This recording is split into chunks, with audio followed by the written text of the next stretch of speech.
আসসালামু আলাইকুম, শুভ সন্ধ্যা সবাইকে। 25 এবং 26 ব্যাচের সকল স্টুডেন্টকে আজকের লাইভ ক্লাসে স্বাগত জানাচ্ছি। সাথে আছি আলিয়া আক্তার পলি।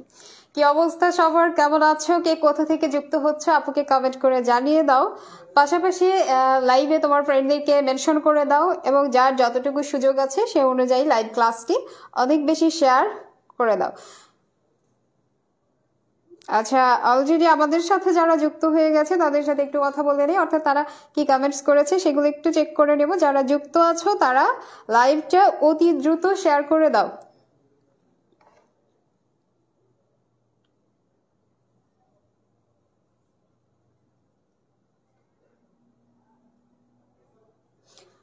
আহ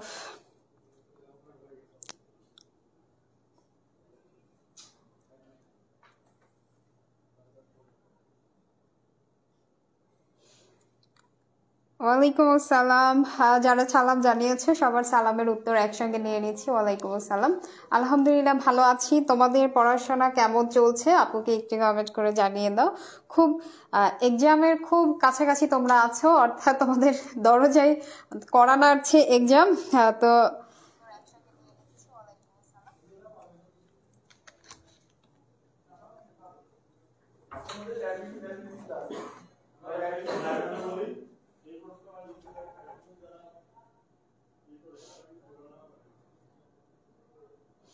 তোমরা তোমাদের এক্সাম খুব কাছাকাছি আছে, তোমাদের এই সময়গুলো একদম নষ্ট করার মতো নয়। যেটাই করো না কেন পড়াশোনার সাথে যুক্ত থাকতে হবে, এটাই হচ্ছে কথা। তো তোমরা আচ্ছা, চট্টগ্রাম থেকে আছে কে, নওগাঁ থেকে। হ্যাঁ, এক্সাম নিয়ে আসলে চাপ নেওয়া যাবে না। হ্যাঁ, এক্সাম নিয়ে চাপ নেওয়া যাবে না, এক্সামকে ভয় পাওয়া যাবে না। আমরা সুন্দর প্রস্তুতি নিব এবং প্রস্তুতি নিয়ে পরীক্ষা দিতে যাব, তাই না? তোমাকে তো আকাশ পাতাল থেকে প্রশ্ন করবে না, তোমাকে যা প্রশ্ন করবে সবকিছু তোমার সিলেবাসের মধ্যেই থাকবে। এখন তোমার সিলেবাসটা তুমি কতটুকু শেষ করতে পেরেছো, কতটুকু কত ভালো প্রিপারেশন নিতে পেরেছো, এটা হচ্ছে তোমার বিষয়। তোমাকে কি করতে হবে, ভালো প্রিপারেশন নিলে ইনশাআল্লাহ অবশ্যই এক্সাম ভালো হবে, রেজাল্টও ভালো হবে। তাই এক্সাম ভালো করার জন্য, ভালো প্রস্তুতি নেওয়ার জন্য যা কিছু করা দরকার আজকে লাইভে একটু আগে তোমরা অলরেডি বুঝে গেছো। আমরা তোমাদের সাথে অনেক কিছু শেয়ার করেছি, কারণ কি এখানে সব টাইপসের স্টুডেন্টস থাকে। কারো প্রিপারেশন ভালো থাকে, কারো ভালো পড়ে, সবাই ভালো পড়ো তোমরা, বাট কি হয় যে আমরা ভালো মনে রাখতে পারি না বা ভালো পারফরমেন্স করতে পারি না, বিষয়টা এটা। কিন্তু এটা ভালো পারফরমেন্স করার জন্য প্র্যাকটিস দরকার।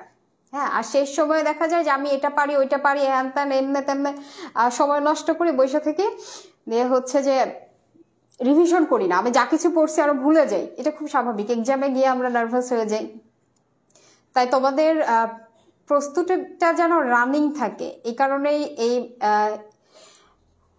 আমাদের বাংলা বিজয় ব্যাচ নিয়ে আসা হয়েছে তোমাদের জন্য, যেটার ক্লাস তোমরা দেখতে পাবা হচ্ছে 23 থেকে শুরু করে। হ্যাঁ, 23 তারিখ থেকে শুরু করে তোমরা হচ্ছে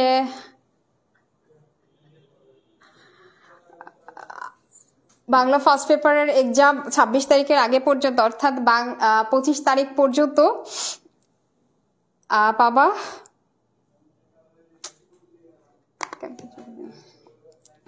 লাল সালু আমরা পড়াই ফেলছি, আমাদের এখন হচ্ছে যে কই চলে গেছে, লাল সালু পড়ানো হয়ে গেছে। আজকে আমরা পড়বো হচ্ছে যে নাটক, ঠিক আছে? আচ্ছা, নাটকটা আমরা শুরু করব এখন, এই নাটক পড়াটা।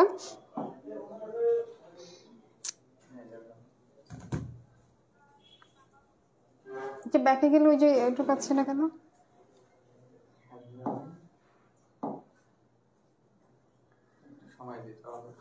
আমি তো ওখান থেকে ক্রস করেছি।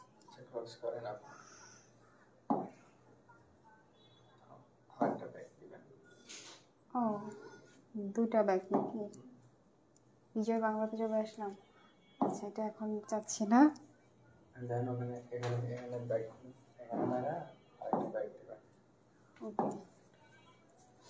আচ্ছা দেখো, তোমরা যারা যারা শেয়ার দিয়েছো সবাইকে thank you so much.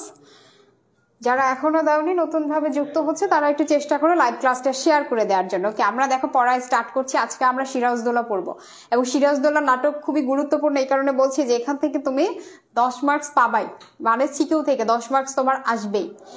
R MCQ আসবে। এখন এমসিকিউ কয়টা আসবে সেটা তো এক্সাক্ট বলা যাচ্ছে না, বাট যদি তুমি আজকের ক্লাসটা করো এখান থেকে যে প্রশ্নগুলো আমি পড়াবো এর বাইরে ইনশাল্লাহ আসবে না, এবং তুমি যদি ভালোভাবে এগুলো মনে রাখতে পারো ইনশাল্লাহ এর মধ্যে থেকেই কমন পাবা। তো দেখো শুরুতে যেটা থাকছে, নাটকের রচয়িতা সিকান্দার আবু জাফর, যিনি এই সিরাজদৌল্লা নাটকটি লিখেছেন। তো তার সম্পর্কে কিছু গুরুত্বপূর্ণ তথ্য আমাদেরকে পড়তে হবে এবং মনে রাখতে হবে। একটু চেষ্টা করো এগুলো মনে রাখা, যে তিনি কত সালে জন্মগ্রহণ করেছিল, এটা একটু মনে রাখতে হবে। হ্যাঁ, 1918 বা 1919 দুইটা নিয়ে একটু দ্বিমত আছে, এই কারণে এখানে দুইটা ডেটই দেওয়া হয়েছে। তোমাদের অপশনে এটা দুইটা ডেট থাকবে, দুইটা সাল থাকবে না, যে কোনো একটা থাকবে। যদি 18 থাকে তাহলে তোমরা 18টা সিলেক্ট করবে, যদি 19 থাকে তো 19 সিলেক্ট করবা। 18 19 দুইটা একসাথে দিবে না, এতটুকু কনফার্ম থাকো। তো তিনি জন্মগ্রহণ করেছে 19শে মার্চ সাতক্ষীরাতে, সাতক্ষীরা জেলার তালা উপজেলার তেঁতুলিয়া গ্রামে। তার এটা জন্মস্থান। মৃত্যুবরণ করেছে 1975 সালের 5ই আগস্ট, ঢাকায় মৃত্যুবরণ করেন। যারা গত ক্লাস করেছো তাদেরকে প্রশ্ন দিলাম, ঔপন্যাসিক কত সালে জন্মগ্রহণ করেছিল এবং কত তারিখে, মনে আছে কিনা একটু কমেন্ট করে জানিয়ে দিবা। বলো, এই যে আগস্ট মাস দেখে আমার কিন্তু মনে আসলো প্রশ্নটা। তো তোমরা যারা পারবা একটু কমেন্ট করে জানিয়ে দাও। দেখো তিনি পড়াশোনা করেছেন, ম্যাট্রিক দিয়েছেন 1936 সালে, উচ্চ মাধ্যমিক দিয়েছে রিপন কলেজ থেকে, যেটার বর্তমান নাম হচ্ছে সুরেন্দ্রনাথ কলেজ, কলকাতা থেকে। ওকে, কর্মজীবন শুরু করেছিলেন কলকাতা মিলিটারি অ্যাকাউন্টস বিভাগে, পেশাগত জীবন শুরু করেন, চাকরি করেছেন রেডিও পাকিস্তান, সাংবাদিক হিসেবে কাজ করেছেন দৈনিক নবযুগ। এইগুলো যেগুলো মার্ক করছে খুবই গুরুত্বপূর্ণ, ঠিক আছে? তাহলে আমরা এখান থেকে পেয়ে যাচ্ছি তিনি মূলত মূল যে পেশা সেটা তিনি ছিলেন একজন সাংবাদিক। তার সাংবাদিকতা পেশাটা ছিল কি মূল পেশা। এই যে 15 আগস্ট, ওকে, 1922 সালের 15 আগস্ট। হ্যাঁ, সুমাইয়া হাসান সঠিক উত্তর। হ্যাঁ, 1922। আচ্ছা বাহ, অনেকেরই মনে আছে, ভেরি গুড। এই সময়টা আর ভোলা যাবে না, 25 তারিখের আগে 26 তারিখের আগে পর্যন্ত আর ভোলা যাবে না। হ্যাঁ,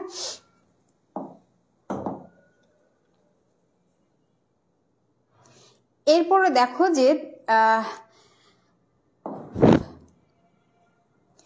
তিনি বেশ কিছু রচনা করেছেন, তার মধ্যে নাটক রয়েছে, এবং কি কি পুরস্কার পেয়েছেন সেগুলো একটু আমরা এখান থেকে পড়ে নেব। আচ্ছা, শুধু 1918 দেওয়া আছে ব্যাপার না, আমি তোমাদেরকে দুটাই দিয়ে রাখলাম। যদি তোমাদের মনে হয় যে 19 দেখে মনে হলে প্রশ্নই ভুল, এরকম যেন না হয়, টাচই করলাম না, ওটা ফিল আপই করলাম না, এরকম যেন না হয়, তাই দুইটা সালই জেনে রাখো। দেখো এরপরে যেটা বলছি যে তিনি নাটক রচনা করেছিলেন শকুন্ত উপাখ্যান, মাকড়সা, মহাকবি আলাওল, খুবই গুরুত্বপূর্ণ, মহাকবি আলাওল এইটার রচয়িতা কে? সিকান্দার আবু জাফর, খুবই গুরুত্বপূর্ণ, এটা মনে রাখবা। উপন্যাসের মধ্যে রয়েছে মাটি আর অশ্রু, পূরবী, নতুন সকাল। এবং তিনি যে সকল পুরস্কার পেয়েছিলেন, 1966 সালে বাংলা একাডেমি পুরস্কার পেয়েছেন, 21 পদক পেয়েছেন, যেটা মরণোত্তর ছিল, ঠিক আছে? তার কিছু বৈশিষ্ট্য রয়েছে। হ্যাঁ, তিনি কেমন টাইপের রচনা করতেন? তার কবিতার বৈশিষ্ট্য হচ্ছে সমাজ সচেতনতা। সম্পাদক ছিলেন মাসিক সমকালের। সিকান্দার আবু জাফরের পূর্ণ নাম কি ছিল? সৈয়দ আল হাশমি আবু জাফর মোহাম্মদ সিকান্দার। হ্যাঁ, অনেক বড় নাম। আর আমরা যেটা নাটকে পেয়েছি সেটা হচ্ছে সিকান্দার আবু জাফর, এতটুকু মনে রাখলেই হবে। আচ্ছা,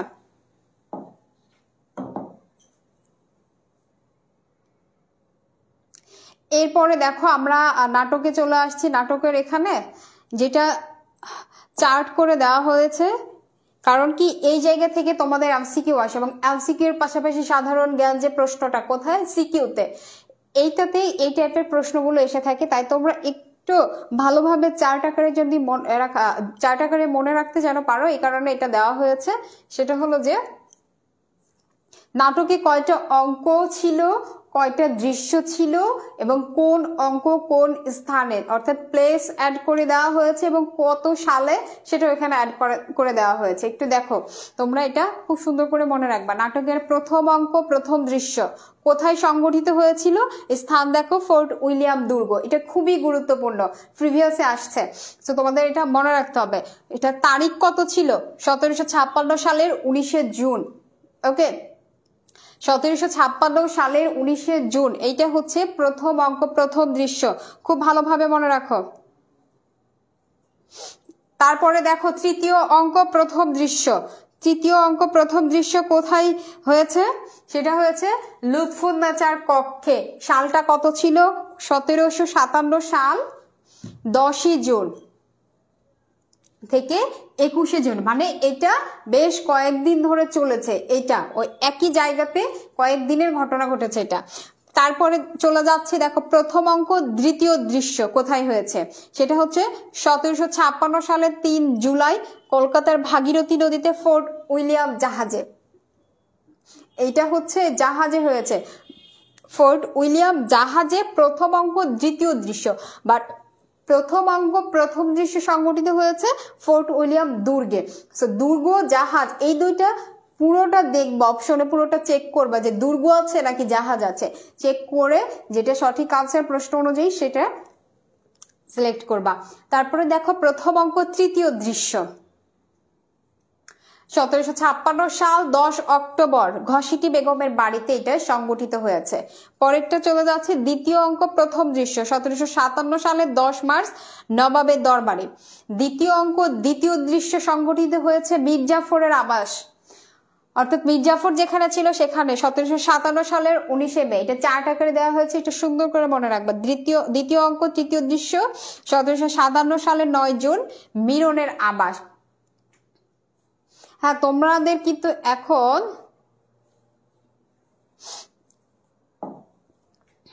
এভাবে অনেক কিছু মনে রাখতে হবে, শর্ট আকারে, প্রশ্ন আকারে, চার্ট আকারে, যাতে তাড়াতাড়ি মনে থাকে। এরপরে দেখো তৃতীয় অঙ্ক, দ্বিতীয় দৃশ্য সংঘটিত হয়েছে 1757 সালের 22শে জুন পলাশীতে সিরাজের শিবিরে। এটা তৃতীয় অঙ্ক, তৃতীয় দৃশ্য 1757 সালে 23শে জুন পলাশীর যুদ্ধক্ষেত্রে এটা হয়েছে, কারণ আমরা জানি 23শে জুনেই পলাশীর যুদ্ধটা সংগঠিত হয়েছিল। তৃতীয় অঙ্ক, চতুর্থ দৃশ্য 1757 সালের 25শে জুন মুর্শিদাবাদ নবাবের দরবারে। চতুর্থ অঙ্ক, প্রথম দৃশ্য 1757 সালের 29শে জুন মির্জাফরের দরবারে এটা সংগঠিত হয়েছে। এবং লাস্টলি যেটা রয়েছে চতুর্থ অঙ্ক, তৃতীয় দৃশ্য, এটা সংগঠিত হয়েছে 1757 সালের 2রা জুন জাফরগঞ্জের কয়েদখানায়। এইগুলো হলো মোটামুটি তোমাদের যে অঙ্ক এবং দৃশ্য থেকে প্রশ্ন আসে, এই দুটা চার্ট থেকে কিন্তু কাভার। যে মনে রাখতে পারবে সে যদি পরীক্ষায় আসে কমন পাবে, সেটা সঠিক আনসার করতে পারবে। ঠিক আছে, এরপরে দেখো যে আমরা গত দিনের মতো এভাবে একইভাবে প্রশ্নগুলো শেষ করব, যাতে আমরা প্রশ্ন যত প্র্যাকটিস করব এর মধ্যে ছোট ছোট আকার স্টোরিগুলো আমি বলে দিব, এতে তোমাদের মনে রাখা সহজ হবে, প্র্যাকটিস হয়ে যাবে। এখানে দেখেই বুঝতে পারবা যে এইগুলো তোমরা পারো, অনেকেই পারো। আবার অনেকের মধ্যে একটু কনফিউশন আছে যে আমি এটা পড়েছিলাম ভুলে গেছি, কারণ আমরা খুব বেশি চর্চা করি না নাটক উপন্যাস নিয়ে। তো যাই হোক, এখন আর সময় নাই, তোমাদের এটা প্র্যাকটিস করতে হবে। দেখো আলীবর্দী খাঁ সম্পর্কে বলা হচ্ছে যে তথ্যগুলো, 1740 থেকে 1756 সাল পর্যন্ত বাংলা, বিহার, উড়িষ্যার নবাব কে ছিলেন? তাহলে এই যে এই সময়কাল পর্যন্ত নবাব ছিলেন একজন, তিনি হলেন আলীবর্দী খাঁ। আলীবর্দী খাঁ ছিলেন সেই নবাব। আলীবর্দী খাঁর প্রকৃত নাম কি ছিল? মির্জা মোহাম্মদ আলী। আমরা মূলত আলীবর্দী খাঁটাই বেশি মনে রাখি, বাট তার প্রকৃত নামটাও আমাদের মনে রাখতে হবে। সিরাজদৌল্লার নানার নাম কি ছিল? আলীবর্দী খাঁ। তার মানে এই যে নানাই হচ্ছে এক সময় বাংলা, বিহার, উড়িষ্যার নবাব ছিলেন, পরবর্তীতে উত্তরাধিকারী সূত্রে সিরাজদৌল্লাকে মসনদে বসান এবং তাকে সেই বাংলা, বিহার, উড়িষ্যার নবাব করেন। এরপরে দেখো নবাব আলীবর্দী খাঁর দ্বিতীয় কন্যার নাম কি ছিল? মাইমুনা বেগম। আলীবর্দী খাঁর তিনজন মেয়ে ছিল। হ্যাঁ, তিনজন মেয়ে ছিল। এখানে দ্বিতীয় মেয়ের নাম জানতে চাচ্ছে, সেটা হচ্ছে মাইমুনা বেগম, এবং বড় মেয়ের নাম ছিল ঘসেটি বেগম যিনি সিরাজউদ্দৌলার খালা, এবং ছোট মেয়ের নাম ছিল আমিনা বেগম যিনি সিরাজউদ্দৌলার মা। তাহলে ঘসেটি বেগম, মাইমুনা বেগম এবং আমিনা বেগম এই তিনজন হলেন আলীবর্দী খাঁয়ের মেয়ে, এবং এই বাকি দুইজনের কোনো সন্তান নাই, না ঘসেটি বেগমের কোনো সন্তান নাই, এবং সিরাজউদ্দৌলা আমিনা বেগম অর্থাৎ তার ছোট মেয়ের ছেলে সিরাজউদ্দৌলা, যাকে কিনা তার যোগ্য মনে হয়েছিল আলীবর্দী খাঁর, এবং নানা তাকেই মসনদে বসান এবং নবাব বানান। নবাব আলীবর্দী খাঁর কনিষ্ঠ কন্যার নাম আমিনা বেগম। নবাব আলীবর্দী খাঁর প্রিয় পাত্র কে ছিলেন?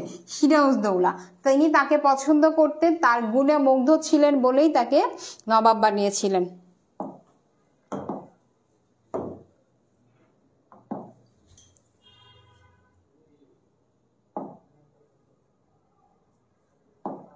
একটু খেয়াল করো, তোমরা যারা এখন পর্যন্ত আমাদের সাথে লাইভে যুক্ত আছো তাদের জন্য বলছি, খুব শীঘ্রই তোমাদের এইচএসসি 25 ব্যাচের ফাইনাল এক্সাম অনুষ্ঠিত হতে যাচ্ছে, এবং সেটা শুরুতেই থাকছে বাংলা প্রথম পত্র পরীক্ষা, এবং এরপর থাকবে বাংলা দ্বিতীয় পত্র।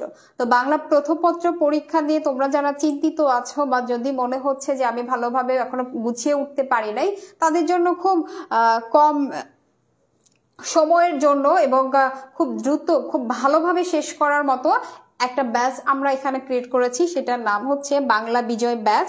এবং যেই ব্যাচ থেকে তুমি কি কি পাবা একটু খেয়াল করো, একটু 2 মিনিট সময় নিব।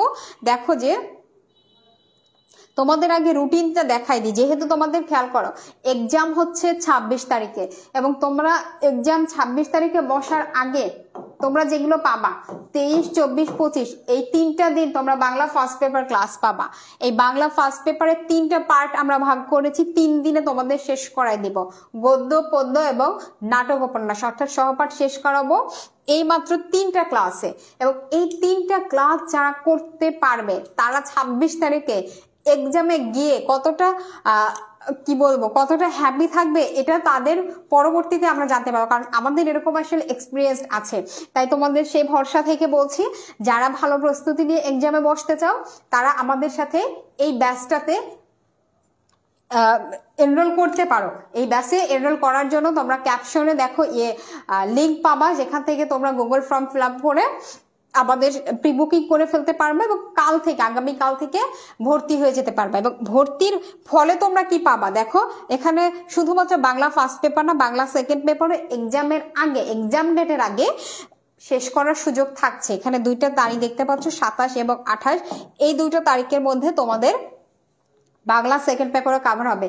এইটার পাশাপাশি তোমরা এই জাস্ট 2 দিনে তোমরা তো পড়বা, তাই না? পড়বা, তোমাদের তো প্র্যাকটিস করতে হবে। এই 2টা দিন তোমরা কি করবা, এই 2টা দিন তোমরা আমাদের যে রেকর্ডেড ক্লাস পাবা সেই রেকর্ডেড ক্লাসগুলো করতে পারবা। অর্থাৎ তোমার যে টপিক্সে প্রবলেম আছে বা যে টপিক্সটা তোমার ক্লিয়ার না, কনসেপ্টটা ক্লিয়ার না, সেই কনসেপ্টটা তোমরা ক্লিয়ার করতে পারবা আমাদের রেকর্ডেড ক্লাস থেকে।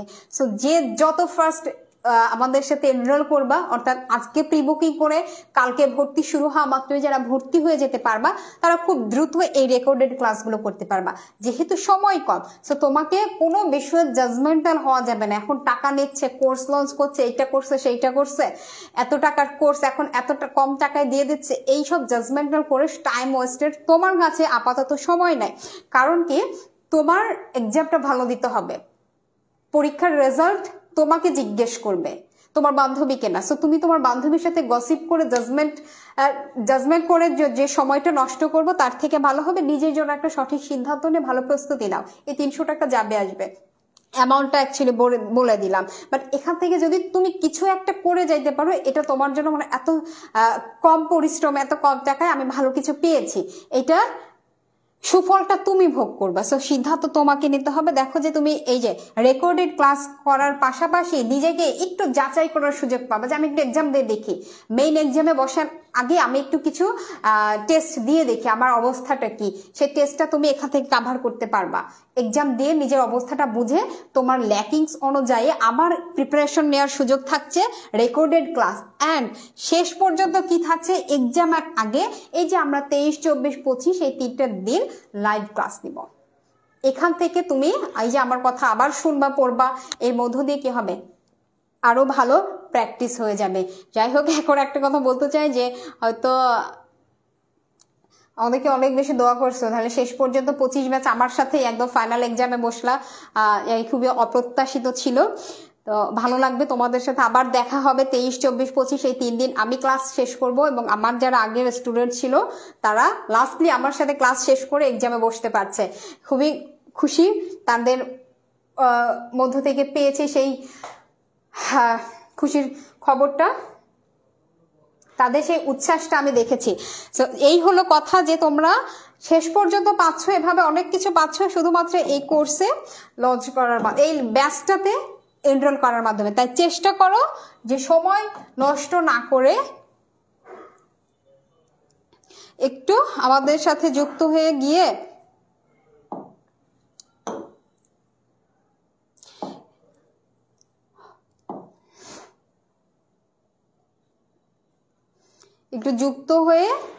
নিজের ভালো একটা প্রস্তুতি নাও, ভালো এক্সাম দাও, এটাই কথা, ঠিক আছে?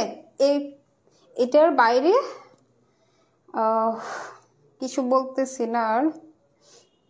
তো দেখো, আমরা আবার পড়াতে চলে আসলাম যে সিরাজউদ্দৌলা নাটকের কেন্দ্রীয় এবং নায়ক চরিত্রে কে ছিলেন। মানে আমরা এখানে যে যেহেতু নোট, আচ্ছা নোট দেখো তোমরা, এই যে যে হোয়াটসঅ্যাপ গ্রুপ আছে ক্যাপশনে, সেগুলোতে যুক্ত হয়ে যাও, চাপ নাই, সেখানে পিডিএফ নোট সবাই সবকিছু পাবা, হ্যান্ড নোট গ্রুপ আছে যেগুলোতে সবাই শেয়ার করে। তো এখান থেকে তুমি নিজের প্রয়োজন অনুযায়ী নিতে পারবা। এবার দেখো যে আমরা পড়াতে চলে আসছি নাটক। নাটকে তো অনেক জনের চরিত্র আছে, এই প্রত্যেকটা ক্যারেক্টার সম্পর্কে আমরা জানবো, তারা প্রত্যেকটা ক্যারেক্টার কি রোল প্লে করেছে, তাদের সেই কাহিনীগুলো আমরা অলরেডি সবাই জানি। বাট আমাদের যেটা জানা দরকার সঠিক ইনফরমেশন। আমরা লোকমুখে এটা সেটা বইয়ে অনেক গল্প শুনছি, অনেক আগের কাহিনী তো এটা। তো আমাদের পরীক্ষার জন্য আমাদের সঠিক তথ্য জানতে হবে, নির্ভুলভাবে জানতে হবে, যেগুলো আমরা এখন প্র্যাকটিস করছি। সিরাজউদ্দৌলা নাটকের কেন্দ্রীয় নায়ক চরিত্র কে ছিল? সিরাজউদ্দৌলা ছিল। পিতা জয়নুদ্দিন ও মাতা আমিনা বেগমের জ্যেষ্ঠ, অর্থাৎ সিরাজউদ্দৌলার পিতা এবং মাতার নাম দেখো, জয়নুদ্দিন পিতার নাম এবং আমিনা বেগম হইল তার মাতার নাম। নবাব সিরাজউদ্দৌলার পূর্ণ নাম কি ছিল? মির্জা মোহাম্মদ সিরাজউদ্দৌলা, ঠিক আছে? এটা মনে রাখবা, এটা খুবই গুরুত্বপূর্ণ। নবাব সিরাজউদ্দৌলার নবাবী নাম কি? নবাব মনসুরুল মুলুকু সিরাজউদ্দৌলা শাহ কুলি খাঁ মির্জা মোহাম্মদ হায়তব বাহাদুর, এটা হচ্ছে নবাবী নাম। নবাব সিরাজউদ্দৌলাকে কেন্দ্র করে অবর্তিত নাটকে আচ্ছা কয়টি অঙ্ক এবং কয়টি দৃশ্য রয়েছে? আমরা এটা এক কথায় মনে রাখবো, 4টি অঙ্ক 12টি দৃশ্য। 4টা অঙ্ককে আবার 12টি দৃশ্যে ভাগ করা হয়েছে। এই যে প্রথম অঙ্কে প্রথম দৃশ্য, প্রথম অঙ্কে দ্বিতীয় দৃশ্য, প্রথম অঙ্কে তৃতীয় দৃশ্য, এভাবে ভাগ করা হয়েছে। কিন্তু টোটাল আমরা মনে রাখবো 12টি দৃশ্য, 4টি অঙ্ক, খুবই গুরুত্বপূর্ণ। সিরাজউদ্দৌলা কত সালে জন্মগ্রহণ করে? 1733 সালে। কত সালে? 1733 সালে। সিরাজউদ্দৌলা কত সালে সিংহাসনে আরোহণ করেন? 1756 সালে, 23 বছর বয়সে। মনে রাখবো কত বছর বয়স? 23 বছর বয়স। সালটা কত ছিল? 1756 সাল। দেশ রক্ষার স্বার্থে মীর জাফর জগৎসের রাজবল্লভ ও উমিচাঁদকে পবিত্র কোরআন এবং তুলসী গঙ্গা ছুঁয়ে শপথ করান কে? সিরাজউদ্দৌলা। যিনি নবাব ছিলেন তিনি তাদের উপরে শপথ করতে বলেছিলেন, তাদেরকে কথা দিতে বলেছিলেন। কারণ কি? তার সন্দেহ ছিল যে তারা কি দেশে থেকে বিদেশিদের সাথে বন্ধুত্ব করছে, এটা তিনি চান নাই। তাই তিনি তাদের শপথ করিয়েছেন যেন তারা দেশের মানুষের জন্য হয়ে কাজ করে। বাট তারপরেও তারা কি করেছিল? শপথ ভঙ্গ করেছিল। কলকাতা অভিযান করে ইংরেজদের দুর্গ ধ্বংস করেন কে? সিরাজউদ্দৌলা। কলকাতার নাম আলীনগর ঘোষণা করেন কে? সিরাজউদ্দৌলা। তাহলে কলকাতার নাম এই যে আলীনগর ঘোষণা করলো কে? সিরাজউদ্দৌলা। নবাবের রাজধানী কোথায় ছিল? মুর্শিদাবাদে। নবাবের পদাতিক বাহিনী কোথাকার রাস্তা দিয়ে চলে এসেছে? দমদমের সরু রাস্তা দিয়ে। পদাতিক বাহিনী কোথাকার রাস্তা দিয়ে এসছে নবাবের? সেটা হচ্ছে দমদমের সরু রাস্তা দিয়ে, ঠিক আছে?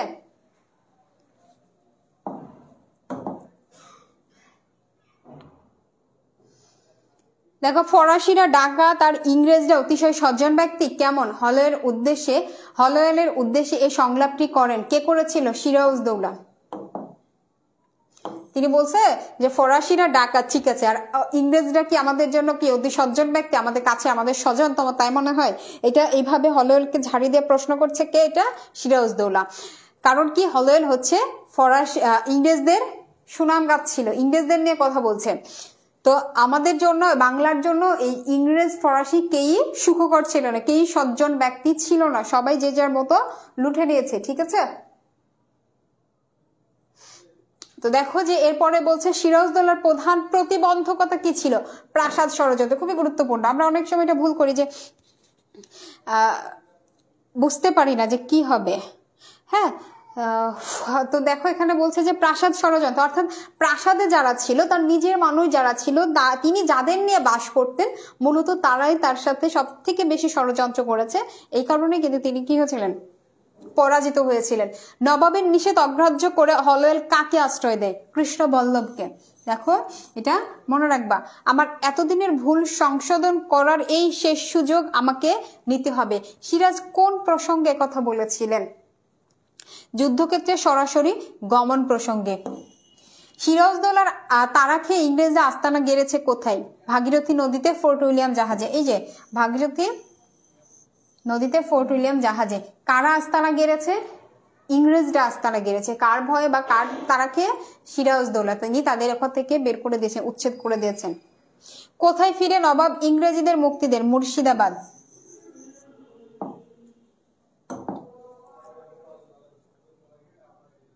পলাশির যুদ্ধে নবাবের সৈন্য কত ছিল? দেখো নবাবের সব তথ্যগুলো আমরা একত্রিত করা হয়েছে এখানে, সেভাবে সিকোয়েন্সলি পড়ানো হচ্ছে।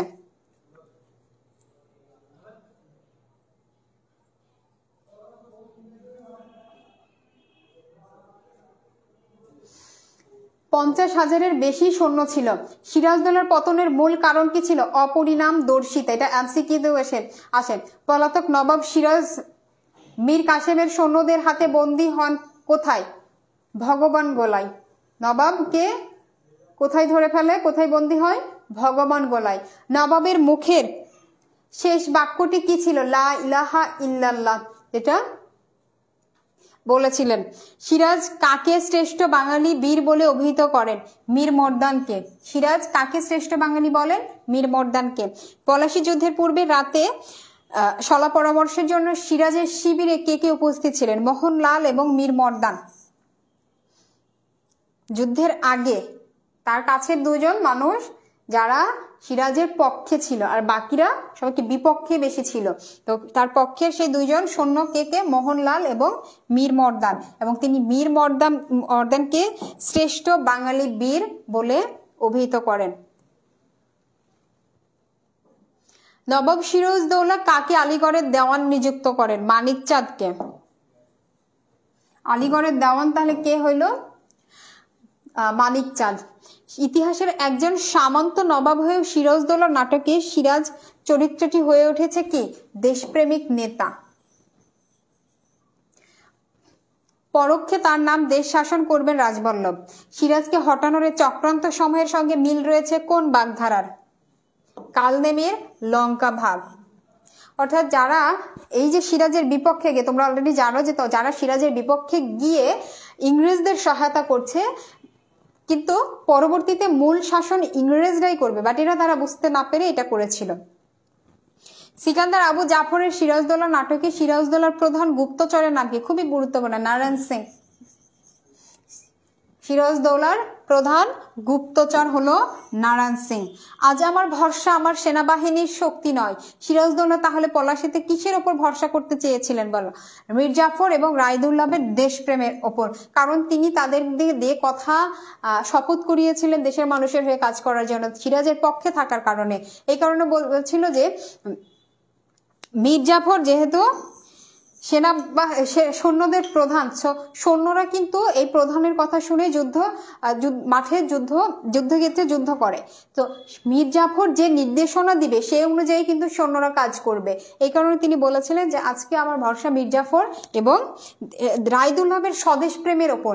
তারা স্বদেশকে ভালোবেসে কতটুকু কাজ করছে, তারা যদি ভালো কিছু করে তো ভালো কিছু হবে, যদি না করে তো হবে না, এই ভরসাটার কথাই বলেছিলেন। বোঝা যত দুর্বলই হোক একাই তা বহন বইবার চেষ্টা করব। উক্তিটি কার? সিরাজদৌলার। সিরাজদৌলা নাটকে নবাব সিরাজের হত্যাকারী কে ছিল? মোহাম্মদী বেগ, যিনি কিনা সিরাজদৌলার বাবা মায়ের পালক সন্তান ছিলেন। মৃত্যুকালে সিরাজের মুষ্টিবদ্ধ হাত কিসের প্রতীক? অন্তিম প্রচেষ্টার। মানে তিনি মৃত্যুর শেষ পর্যন্ত দেশের জন্য, স্বদেশকে ভালোবেসে কিছু করতে চেয়েছেন। ভীরু প্রতারকের দল চিরকালই পালায়, এটি কার সংলাপ? সিরাজদৌলার। বাংলার প্রজা সাধারণের সুখ স্বাচ্ছন্দ্য বিধান করতে পারেনি, নবাবের এই উক্তি দ্বারা কি বুঝিয়েছেন? সুবিবেচক, তার বিবেচনা সঠিক ছিল, তিনি একজন বিবেকবান মানুষ ছিলেন। এই কারণে তার মনে হয়েছে যে আমি একজন নবাব বা এই বাংলার প্রজাদের জন্য সুখ স্বাচ্ছন্দ্য বিধান করতে পারিনি, তাদের জন্য ভালো কিছু করে যেতে পারিনি। এটা কিন্তু তিনি নবাব হিসেবে এটা ফিল করেছেন। এটা আমাদের সবার ফিল করা উচিত। যখন আমরা কোনো কিছুর প্রধান হয়ে যাই, বাকিদের সুযোগ সুবিধাটা তো আমার বুঝতে হবে, তাদের জন্য কিছু করতে পারেন, এটার জন্য সে কি হয়েছে? লজ্জিত হয়েছে, অনুশোচনা হয়েছে। সিরাজদৌলাকে হত্যা করা হয় জুলাইয়ের কত তারিখে? 2 তারিখে। সিরাজদৌলা নাটকে নবাবের উক্তিতে সবচেয়ে বড় অস্ত্র কি? দেশপ্রেম। যদি জানতাম বড় হয়ে সে একদিন আমার সৌভাগ্যের অন্তরায় হবে, এখন সে কে? এখানে সে কে? এই যে যদি জানতাম বড় হয়ে সে একদিন আমার সৌভাগ্যের অন্তরায় হবে, এই কথাটা অ্যাকচুয়ালি বলেছিল ঘসেটি বেগম, তার বড় খালা। সে তো তাকে কোলে করে মানুষ করেছে, বড় করেছে। তো তার মনে হয়েছে সেই যদি আমার এই যে এত বড় বিপদ হবে, এত বড় ক্ষতির কারণ হবে, তাহলে আমি এটা যদি বুঝতে পারতাম, এটা নিয়ে একটা দীর্ঘশ্বাস ফেলেছে। সেটা কে ছিল? সিরাজদৌলা ছিল। সিরাজ তার চারপাশে দেয়াল বলেছেন কোনটিকে? অধীনদের ষড়যন্ত্রকে। কোথায় যেতে পারলে আবার প্রতিরোধ গড়ে তোলা যাবে বলে নবাব প্রত্যয় ব্যক্ত করেন? পাটনাতে। নবাবের নির্দেশে কোন কুঠি জ্বালিয়ে দেওয়া হয়? কাশিম বাজার।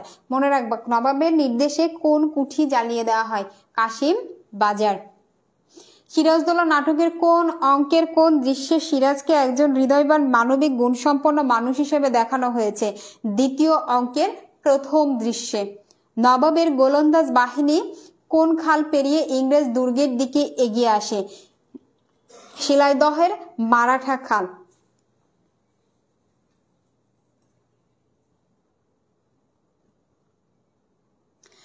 এরপর দেখো বলছে কোম্পানির ঘুষখোর ডাক্তার রাতারাতি সেনাধ্যক্ষ হয়ে বসেছে। হলওয়েলের উদ্দেশ্যে উক্ত সংলাপটি কে করেছে? নবাব সিরাজদৌলা। অর্থাৎ নবাব হলওয়েল ছিলেন একজন ডাক্তার এবং তার উপাধি কি ছিল? মূলত সে ঘুষ খাইত, ঘুষখোর ডাক্তার বলে সম্বোধন করা হয়েছে। নবাব সৈন্য কলকাতা আক্রমণ করার সঙ্গে সঙ্গে রোজার ড্রেক প্রাণ ভয়ে কুকুরের মতো ল্যাজ গুটিয়ে পালিয়েছে। উক্তিটি কার? সিরাজদৌলার। আসলে এই প্রশ্নগুলো খুবই গুরুত্বপূর্ণ এই কারণে যে এটা কে বলেছে, কোন প্রসঙ্গে বলেছে, কাকে বলেছে, এই কথাগুলো নাটক থেকে বেশি আসে। এটা নাটক, যেখানে সংলাপ আছে, তো কোন সংলাপ কার, কে বলেছে, কাকে বলেছে, এই টাইপের প্রশ্ন কিন্তু এখান থেকে বেশি আসবে। মোহাম্মদী বেগ কার নির্দেশে সিরাজকে হত্যা করলো? মিরনের নির্দেশ। অর্থাৎ মোহাম্মদী বেগ ছিল সিরাজের হত্যাকারী, তো মোহাম্মদী বেগ কার নির্দেশ পেয়ে এটা হত্যা করলো? মিরনের নির্দেশে। সিরাজদৌলা তার মৃত্যুর পূর্বে কেন খোদার দরবারে শুকরিয়া আদায় করেছেন? তার মৃত্যুর দৃশ্য তার স্ত্রী লুৎফা না দেখায়, কারণ সে জানতো লুৎফা তাকে অনেক ভালোবাসে। লুৎফা এটা মেনে নিতে পারতো না, সহ্য করতে পারতো না, অনেক কষ্ট পেত, এই কারণে সেটা বলে খুশি হয়েছে। সিরাজদৌলা নাটকটির কয়টি দৃশ্যে সিরাজ স্বয়ং উপস্থিতি ছিলেন? 8টি দৃশ্যে সিরাজ স্বয়ং উপস্থিত ছিলেন। সিরাজদৌলা কোথায় মসজিদ নির্মাণ করার কথা বলেন?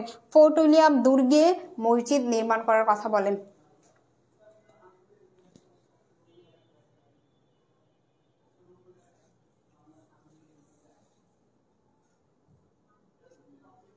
এবার দেখো আমরা সিরাজদৌলা সম্পর্কে মোটামুটি যেগুলো ইম্পর্টেন্ট বা তার সম্পর্কে যেগুলো আসার মতো সেই তথ্যগুলো আমরা পড়ে নিয়েছি। এবার দেখো যে আমিনা বেগম সম্পর্কে বলা হচ্ছে।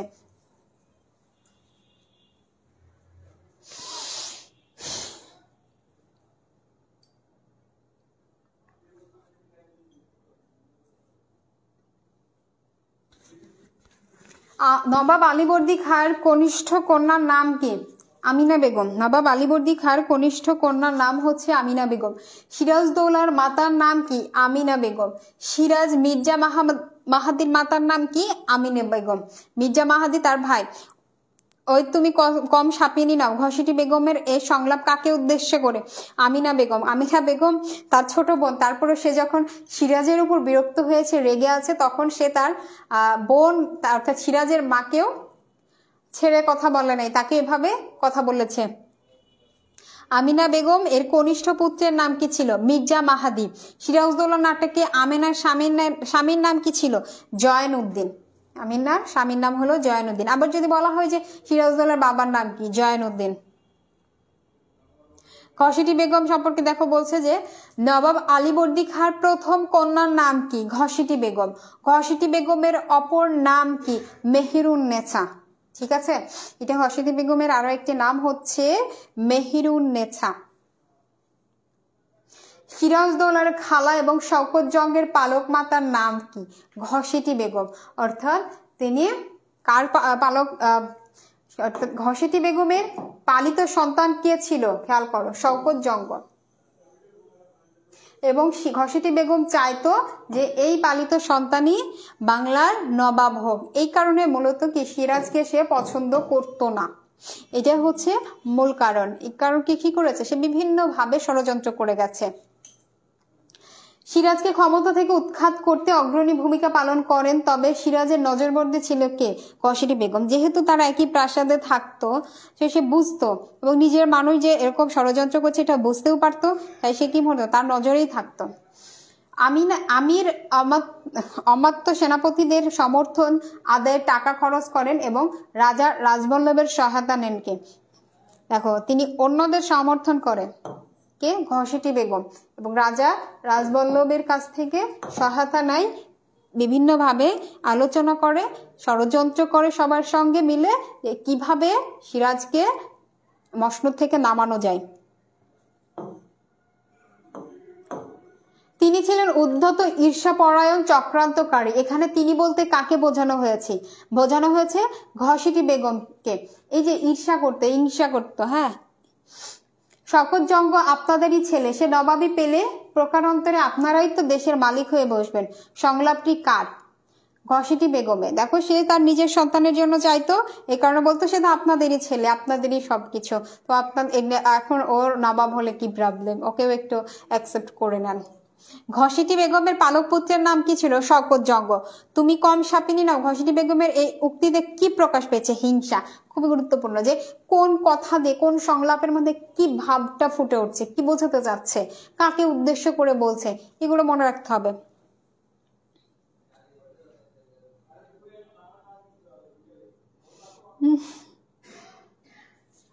না, ঘসিটি বেগমের অবস্থা আরো করুণ ছিল, ও আরো ডেঞ্জারাস ছিল। সিরাজের পতন কে না চায়? সংলাপটি কার? ঘসিটি বেগমের। ঘসিটি বেগম কি বলছে? মতিঝিল কার মহল? ঘসিটি বেগমের। ঘসিটি বেগমের প্রাসাদের নাম কি ছিল? সুরম্য প্রাসাদ। ঘসিটি বেগমকে কোথায় হত্যা করা হয়েছে? দেখো, বুড়িগঙ্গা ও শীতলক্ষার সন্ধিস্থলে ফেলে তাকে হত্যা করা হয়েছে।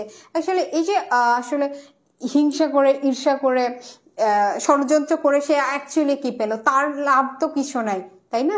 তার এটাই আমরা বুঝি না যে অ্যাকচুয়ালি এখানে আমার লভ্যাংশটুকু কতটুকু। এটা যখন আমরা বিচার করবো বা বুঝবো, তখন কিন্তু আমরা এই ধরনের বদ অভ্যাসগুলো বাদ দিব, এগুলোকে ইগনোর করে চলবো, এগুলো নিজের মধ্যে রাখবো না। আলটিমেটলি দেখো তাকে কোথায় ফেলে মারা হলো? বুড়িগঙ্গা ও শীতলক্ষা সন্ধিস্থলে হত্যা করা হয়েছে, বাট তার ফলাফল কিছুই হয় নাই। মতিঝিল ছেড়ে আমি এক পা নড়ব না, উক্তিটি কার ছিল? ঘসিটি বেগমের। মির্জাফরের প্রকৃত নাম কি? মির্জাফর আলী খান। এই যে মির্জাফর, এটা কি এখন একটা সময় এটা একজনের নাম ছিল যিনি সেনাপতিদের প্রধান ছিল, চিন্তা করো। আর এখন আমরা এটা কি গালিতে রূপান্তরিত করে দিয়েছি, আমরা মানুষকে বকা দিই, গালি দিই, এটা একটা কি অ্যাডজেক্টিভ হয়ে গেছে, তাই না? এটা দেখে এটা দোষ প্রকাশ পাচ্ছে, এটা নাউন থেকে অ্যাডজেক্টিভ হয়ে গেছে এই এখনকার সময়, যে আমরা মানুষকে মির্জাফর বলে গালি দিই। তো তার দেখো পুরো নাম একটা সময় কি ছিল? প্রকৃত নাম ছিল মির্জাফর আলী খান। নবাব সিরাজউদ্দৌলার প্রধান সেনাপতির নাম কি? মির্জাফর। পারস্য থেকে হিন্দুস্তান এসেছিলেন কে? মির্জাফর। আল্লাহর কালাম ছুঁয়ে ওয়াদা করেছিল কি? মির্জাফর। মির্জাফর যেহেতু মুসলমান ছিল, সে আল্লাহর কালাম পড়ে ওয়াদা করেছিল, বাট সে ওয়াদা ভঙ্গও করে দিয়েছিল। এই জন্যই যারা ওয়াদা ভঙ্গ করে কথা রাখে না, তারা এরকম বেঈমানি করে, তাদেরকে মূলত মির্জাফর বলা হয়। একদিনের জন্য হলো মসনদে বসার স্বপ্ন দেখেছিলেন মির্জাফর। মির্জাফর বাংলার মানুষের কাছে কি নামে পরিচিত ছিল? বিশ্বাসঘাতক। সে কি করেছিল? বিশ্বাসঘাতকতা করেছে। ওকে, স্ক্রিনশট নিয়ে নাও। সিরাজদৌল্লা নাটকে মির্জাফরের পদবি কি ছিল? সিফাহ সালার বা প্রধান সেনাপতি।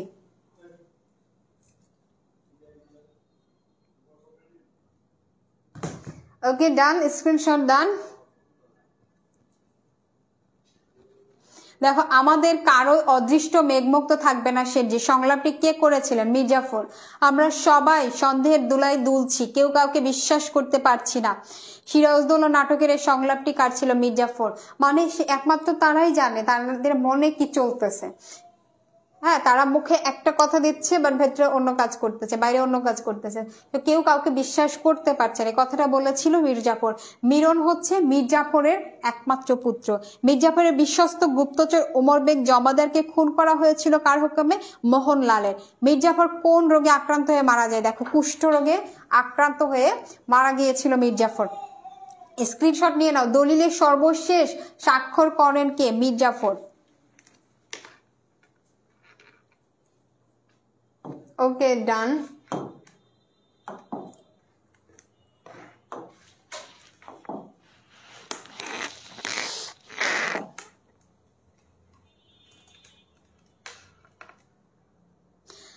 দেখো, তোমাদের আরো একবার জানাতে চাচ্ছি, যারা এখনো প্রি বুকিং করতে পারো না তারা প্রি বুকিংটা করে ফেলো। ক্যাপশন চেক করে ওখানে গুগল ফর্ম দেওয়া আছে এবং আগামীকাল থেকে আমাদের ভর্তি শুরু হয়ে যাবে বাংলা বিজয় ব্যাচে। যে ব্যাচে তুমি ভর্তি হলে কি পাবা বলো তো? মাত্র 300 টাকা। 300 টাকা দিয়ে বাংলা প্রথম পত্র এবং বাংলা দ্বিতীয় পত্র পুরোটা সিলেবাস কাভার করতে পারবা। নিজের প্রয়োজন অনুযায়ী রেকর্ডেড ক্লাস করতে পারবা অ্যান্ড দেন নিজেকে টেস্ট করার জন্য এক্সাম দিতে পারবা আনলিমিটেড। সো এই যে ফুল একটা সার্কেল থেকে যখন তুমি প্রিপারেশন নেবা, ইনশাল্লাহ তোমার প্রিপারেশনটা অনেক ভালো হবে। একটু খেয়াল করো, দেখো যে বাংলা পরীক্ষা 26 তারিখে এবং এখানে ক্লাস রাখা হয়েছে 23, 24, 25, অর্থাৎ 3টা দিন তোমরা হয়তো বাসাতে থাকলেও বাংলা পড়তা বা কিভাবে পড়তা না পড়তা একবার পড়তে ইচ্ছা হলে তা একবার হয় না, বাট তুমি যখন ক্লাস করবা তখন কিন্তু তোমার ক্লাসের মাধ্যমে পুরোটা শেষ হয়ে যাবে। সিলেবাসটা কি রিভিশন হয়ে যাবে। তোমরা সবাই পড়েছো, বাট এখন রিভিশন করে কে কতটুকু মনে রাখতে পারছো এটাই হলো কথা। এটা দিয়েই এক্সামটা দিতে পারবা ভালো। তো এইটা যদি তোমরা এখন প্রি বুকিংটা করে ফেলো, অর্থাৎ আজকে রাত 12টা পর্যন্ত প্রি বুকিং চলবে আর দেন কাল থেকে তোমাদের ভর্তি শুরু হয়ে যাবে। যে যত আর্লি ভর্তি হবা সে তত আর্লি রেকর্ডেড ক্লাস পাবা। প্রয়োজন অনুযায়ী ক্লাসগুলো শেষ করে পরের দিন থেকে আবার অর্থাৎ 23 তারিখ থেকে আবার লাইভ ক্লাস করতে পারবা। মানে সবকিছু তোমাদের পড়াশোনার মধ্যে থেকেই করতে পারতেছো। দেখো, সেম ভাবে বাংলা সেকেন্ড পেপারও এক্সামের আগে শেষ করাই দিবেন ভাইয়া। যে তিনি 2টা দিনে তোমাদের যত টপিকস আছে রিটেন এবং ব্যাকরণ, হ্যাঁ 2টা পার্টি শেষ করে তোমরা তারপরে এক্সাম দিতে যেতে পারবে। এর মধ্যে তো লাইভ ক্লাস হবেই, পাশাপাশি রেকর্ডেড ক্লাস থাকছেই। হ্যাঁ, যেটা তোমরা প্রি বুকিং করলে মাত্র 300 টাকায় ভর্তি হতে পারবে। একটা সময় যারা বেশি টাকা দিয়ে ভর্তি হয়েছো তারা ভাবছো যে ভুল করে ফেলছে, না ব্যাপারটা এটা না। তুমি দীর্ঘ সময় ধরে একটা বিষয়ের প্র্যাকটিস করেছো, চর্চা করেছো, সেটা তোমার জন্য অবশ্যই লাভজনক। এবং এখন যারা অবশ্যই সেও পড়াশোনা করেছে, বাট এখন তার একটা গোছানো দরকার, একটা রুটিন দরকার। এই 3টা দিন যেন সে ফুল কনসেন্ট্রেশন দিয়ে পড়তে পারে, ভালো প্রস্তুতি নিতে পারে। তার জন্য এটা খুবই গুরুত্বপূর্ণ যে সে মাত্র 300 টাকা দিয়ে এখানে এনরোল করবে এবং একটা গাইডলাইনের মধ্যে থাকবে, থেকে সে একটা ভালো প্রস্তুতি নিয়ে এক্সামে দিতে পারবে। সো দেখো, মাত্র 300 টাকা দিয়ে তোমরা এইটাতে ভর্তি হয়ে যাওয়ার সুযোগ পেয়ে যাচ্ছ।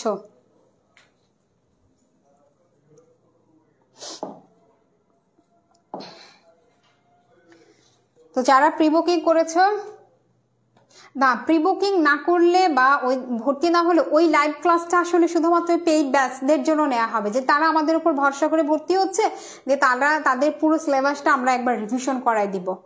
হ্যাঁ, যে ইনস্ট্রাকশনগুলো দেওয়া দরকার সেগুলো দিয়ে তারা যেন এক্সামে বসতে পারে, তাদের জন্য এই সার্ভিসটা শুধুমাত্র। এই যে আমরা তোমাদের জন্য লাইভ ক্লাস দিচ্ছি, এটা লাইভ ফ্রি চলছে সবার জন্য।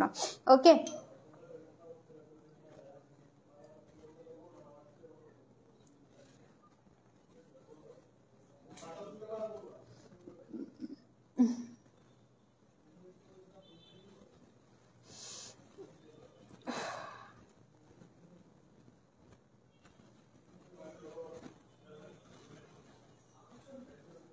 আচ্ছা দেখো যে পরের প্রশ্নে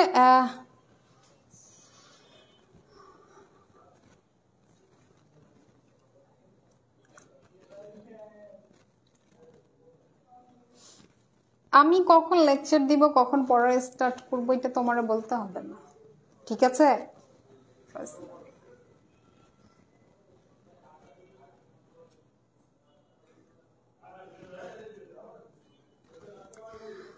ওকে দেখো এরপরে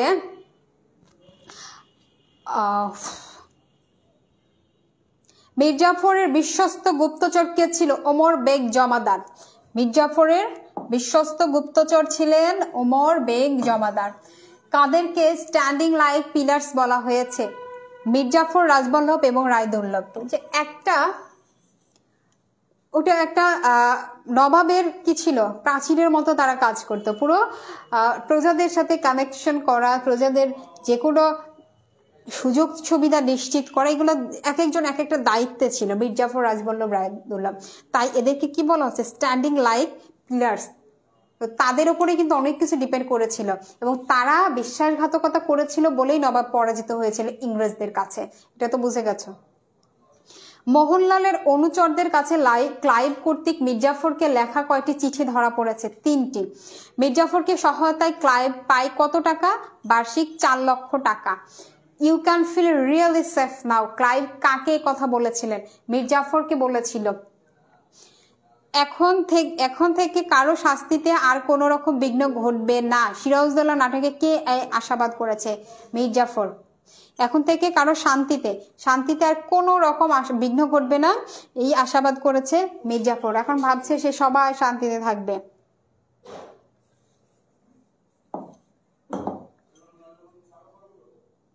এরপরে দেখো বলছে যে বাপে খেদানো মায়া তাড়ানো কথাটি সিরাজউদ্দৌলা নাটকের কোন চরিত্র সম্পর্কে প্রযোজ্য? মির্জাফর।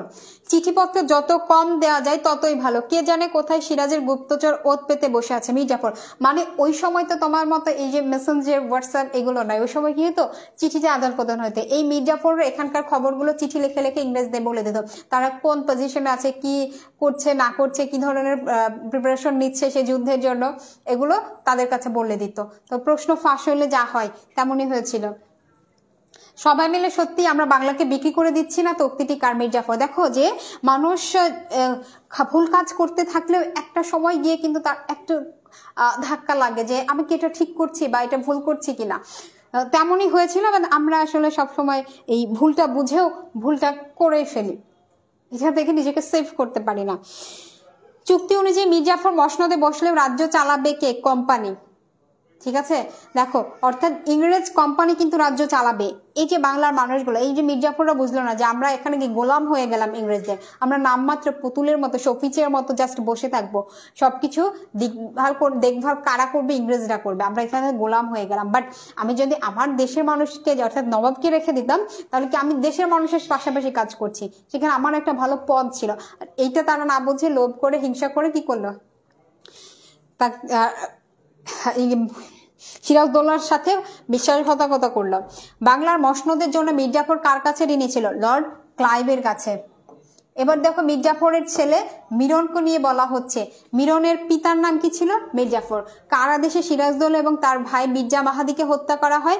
মিরনের নির্দেশে। মির্জাফর আলী খান সিরাজের মৃত্যুদণ্ড ঘোষণা করে বলেছেন নবাবকে কে জানায়? মিরন। মিরন নবাবকে হত্যা করার জন্য কাকে নিয়োগ করে? মোহাম্মদী বেগকে। ইংরেজদের মধ্যে কে কে রমণীয় ছদ্মবেশে মিরনের বাড়িতে প্রবেশ করে? ওয়াটস এবং ক্লাইভ। এই যে এরা তারা কি করে, তাদের যেহেতু বাংলা থেকে বের করে দেওয়া হয়েছিল, তাই তারা কি করত? ছদ্মবেশে এসে তাদের সাথে দেখা করত।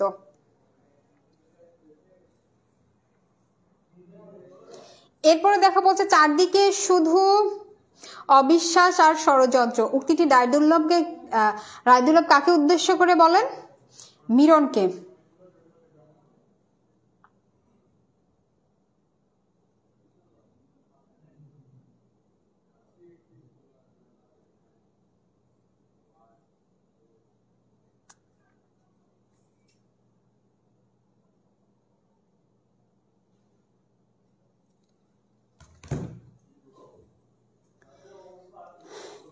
কে নাচে গানে মশগুল থাকতে ভালোবাসে? মিরন। অর্থাৎ মিরন এই নাচ গান নিয়ে ভালো মশগুল, ব্যস্ত থাকতো, বেশি সময় পছন্দ করতো সেটাই। মিরনের বাসগৃহে ছদ্মবেশে প্রথম প্রবেশ করে কে? রায়দুর্লভ। এবার দেখো রায়দুর্লভ সম্পর্কে বলা হচ্ছে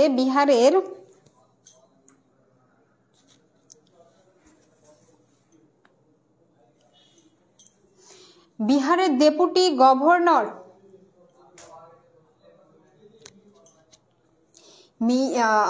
বিহারের ডেপুটি গভর্নর জানকিরামের ছেলের নাম কি ছিল? রায়দুর্লভ। তিনি ছিলেন উড়িষ্যার পেশকার, পরে দেওয়ানি প্রাপ্ত হন। এখানে কার কথা বলা হয়েছে? রায়দুর্লভের কথা বলা হয়েছে। তিনি ছিলেন উড়িষ্যার পেশকার, পরবর্তীতে তাকে দেওয়ানি প্রাপ্ত করা হয়। সিরাজের সাথে বিরোধ হওয়ায় তাকে পদোন্নতি দেওয়া হয়নি। কার কথা বলা হয়েছে? সিরাজের সাথে কার বিরোধ হয়েছিল? রায়দুর্লভের। এবং এই বিরোধ হওয়ার কারণে তাকে পদোন্নতি দেওয়া হয়নি। অর্থ আত্মসাতের অভিযোগে মিরন কাকে মৃত্যুদণ্ড দেয়? রায়দুর্লভকে। অর্থ আত্মসাৎ করেছিল। ঈশ্বরের নামে প্রতিজ্ঞা করছি, সর্বশক্তি নিয়ে চিরকালের জন্য আমি নবাবের অনুগামী। এ কথা কে বলে? রায়দুর্লভ বলে। এই যে শপথ গ্রহণ করেছিল, শপথে এটা বলেছিল, বাট তারা কি করেছিল? ভঙ্গ করেছিল। কে কিভাবে শপথ গ্রহণ করলো এটা মনে রাখতে হবে। মীর জাফর আল্লাহর কালাম মুখে নিয়ে শপথ গ্রহণ করেছিল। রায়বল্লভ কি করলো? ঈশ্বরের নামে শপথ করলো। রাজা রাজবল্লভ এবার কোন চক্রান্তের অন্যতম একজন? এই যে রায়দুর্লভ, রাজবল্লভ, কাছাকাছি নাম। পিডিএফ, হ্যাঁ পিডিএফ পেয়ে যাবা, সমস্যা নাই। ওখানে দেখো ক্যাপশনে হোয়াটসঅ্যাপ গ্রুপের লিঙ্ক দেওয়া আছে, সেখানে যুক্ত হয়ে যাও। ঢাকায় জাহাজি ফৌজ বিভাগের কেরানি ও পরে গভর্নরের পেশকার ছিলেন কে? রাজবল্লভ। ঘসিটি বেগমের স্বামী নওয়াজি মোহাম্মদ যখন ঢাকার গভর্নর, তখন রাজবল্লভ কোন উপাধি পান? রাজা উপাধি পান। রাজা রাজবল্লভ। এই যে কোন সময় পেল উপাধিটা, খেয়াল করো। হোসেন কুলি খাঁর মৃত্যুর পর কে ঢাকার দেওয়ান হন এবং ঢাকায় শাসন কার্য পরিচালনা করেন? রাজবল্লভ। সবাই উচ্চাভিলাষী, সবাই সুযোগ খুঁজছে, সিরাজদৌল্লা নাটকে এই উক্তিটি কার? রাজবল্লভের ছিল। রাজবল্লভ কি ছিলেন? ঢাকায় জাহাজি ফৌজ বিভাগের কেরানি এবং পরে গভর্নরের পেশকার ছিলেন। নবাবের বিরুদ্ধে এবার দেখো ষড়যন্ত্রকারীদের মধ্যে অন্যতম বিশ্বাসঘাতক হিসেবে ছিলেন জগৎ শেঠ। জগৎ শেঠ ছিলেন মহতার চাঁদের একটি কি উপাধি? জগৎ শেঠের প্রকৃত নাম ছিল ফতে চাঁদ। 1744 সালে মহতার চাঁদ উপাধি পানকে জগৎ শেঠ, তাহলে এটা তার উপাধি ছিল। মানিক চাঁদের ভ্রাতুষ্পুত্রের নাম ছিল মূলত জগৎ শেঠ, মানিক চাঁদের। হ্যাঁ, পরেরটাতে দেখো উমি চাঁদে চলে যাচ্ছে। এই নাটকের একটি দ্বৈত আচরণকারী খল চরিত্র, যেটা হলো উমি চাঁদ। নিজেকে খাদেম এবং দৌলতের পূজারী বলে পরিচয় দেন কে? উমি চাঁদ। জন্মগতভাবে লাহোরের অধিবাসী ছিলেন এবং শিখ সম্প্রদায়ের লোক ছিল কে? দেখো এখানে অন্য একটা সম্প্রদায়ের কথা বলা হচ্ছে। শিখ সম্প্রদায়ের লোক ছিলেন মূলত উমি চাঁদ। কোন ব্যক্তি নবাবের কথা ইংরেজের কাছে বলতেন আর ইংরেজদের কথা বলতেন মূলত নবাবের কাছে? এই যে এই কাজটা কে করতে? এর কথা ওর কাছে, ওর কথা এর কাছে। এগুলো কে বলতো বলতো? এইটা বলতো হচ্ছে উমি চাঁদ। ব্রিটিশ সিংহ ভয়ে লেজ গুটিয়ে নিলেন, এ বড় লজ্জার কথা, এটা কে বলেছে? এটা বলছে হচ্ছে উমি চাঁদ। রায়দুর্লভ তাকে বলেছেন জাহেল, মূর্খ। ড্রেক বলেছেন এ যুগের বিশ্বাসঘাতক। মীর জাফর বলেছেন কালকে উঠে। এখানে কোন ব্যক্তির কথা বলা হয়েছে? দেখো যে এখানে এই একমাত্র ব্যক্তি হচ্ছে উমি চাঁদ, যাকে কিনা রায়দুর্লভ, ড্রেক এবং মীর জাফর তিনটা উপাধি দিয়েছেন। জাহেল, মূর্খ। ড্রেক বলেছে এই যুগের বিশ্বাসঘাতক এবং মীর জাফর বলেছিল কালকে উঠে। এতগুলো উপাধি পাইছে। উমি চাঁদ কোন ধর্মের অনুসারী? এই যে শিখ ধর্ম, শিখ সম্প্রদায়ের অনুসারী ছিল উমি চাঁদ। আমি চিরকাল ইংরেজদের বন্ধু, মৃত্যু পর্যন্ত এই বন্ধুত্ব আমি বজায় রাখবো, উক্তিটি কার? উমি চাঁদের। উমি চাঁদ কাকে কমান্ডার সিপ বলেন? হলওয়েলকে। উমি চাঁদ বলেন হলওয়েল হলো গাইস হাসপাতালের হাতুড়ে সার্জন। ব্রিটিশ সিংহ ভয়ে লেজ গুটিয়ে নিলেন, এ বড় লজ্জার কথা, উক্তিটি বলেছিল উমি চাঁদ। কে নিজেকে দৌলতের পূজারী বলে পরিচয় দেয়? উমি চাঁদ। উমি চাঁদ একটু লোভী টাইপের মানুষ ছিল। হ্যাঁ, এই কারণে সে নিজে বলতো আমি দৌলতের পূজারী, সো আমাকে যে দিবে আমি তার হয়ে কাজ করব। এই টাইপের ক্যারেক্টার ছিল উমি চাঁদের।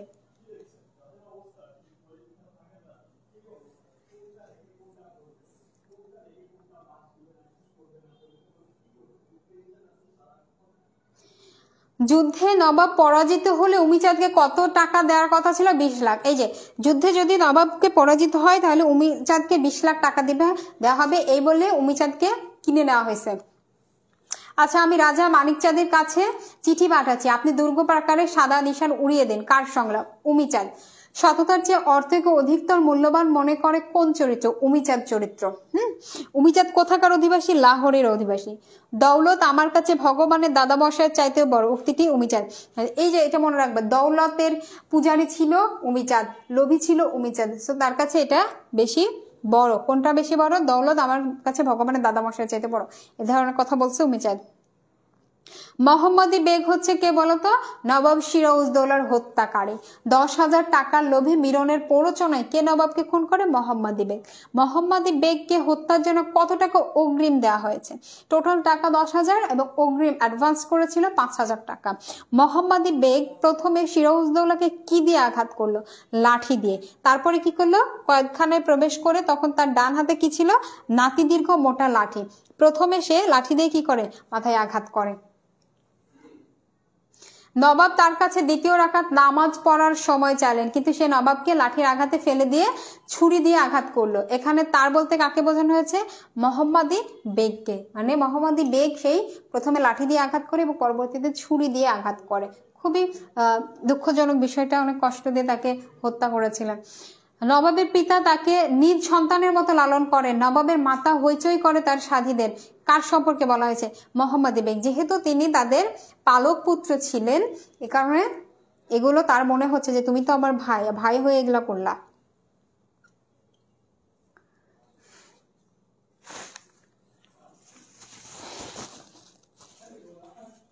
রাইসুল জুহালার আসল নাম কি? নারায়ণ সিং। এটা হচ্ছে নবাবের গুপ্তচর ছিলেন, যার আসল নাম হচ্ছে নারায়ণ সিং। আর রাইসুল জুহালা এটা হচ্ছে ছদ্মনাম, নারীর ছদ্মবেশে সে গুপ্তচর হিসেবে কাজ করত। দেশপ্রেমিক গুপ্তচর ছিল রাইসুল জুহালা।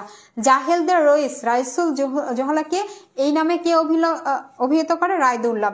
দেখো, নামটা ভালো, নামটাকে পচা নাম করে দিয়েছে, কারণ সে তাদের পক্ষে ছিল না। রায়দুল্লাহ তাদের পক্ষে ছিল না বলে বলেছে জাহেলদের রইস। রাজারাম সিংহের ছোট ভাই নারায়ণ সিংকে রাইসুল জুহালা। ক্লাইভের নির্দেশে গুলিবিদ্ধ হন কে? রাইসুল জুহালা।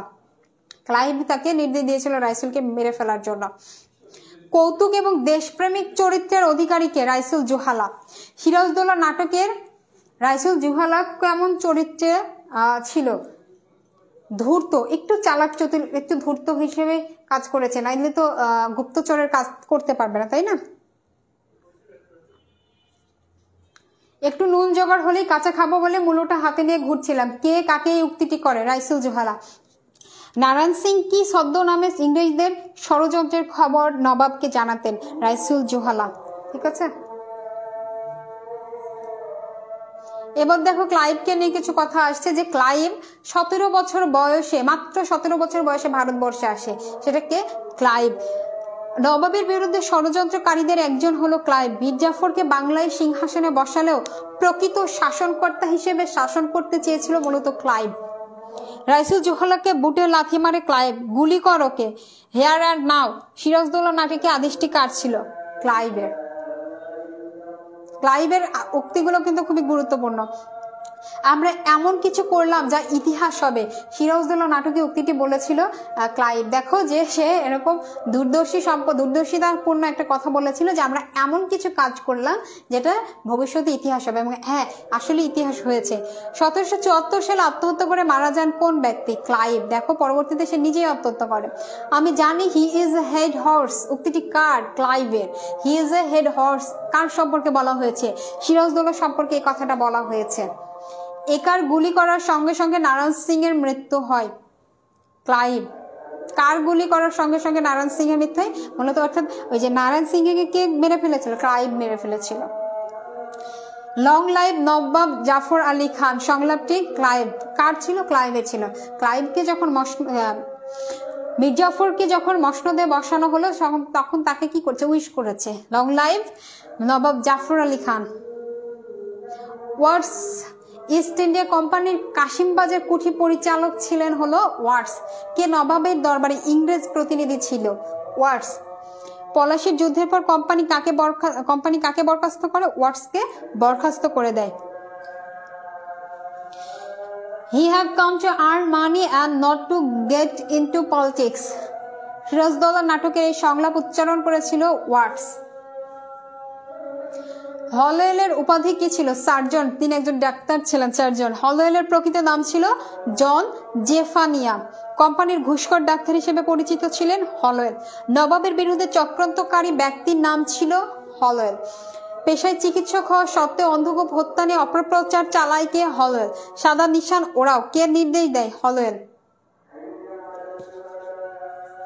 এবার দেখো লুৎফুন্নেছা সম্পর্কে বলা হচ্ছে যে লুৎফুন্নেছা কার? নবাব সিরাজদৌল্লার স্ত্রীর নাম ছিল লুৎফুন্নেছা এন্ড তাদের বিবাহ হয়েছিল 1746 খ্রিস্টাব্দে।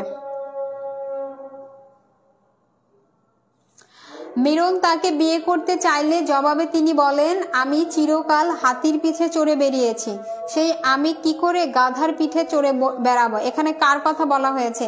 লুৎফুন্নেছা। দেখছো মিরন ছিল একজন নারী লোভী মানুষ।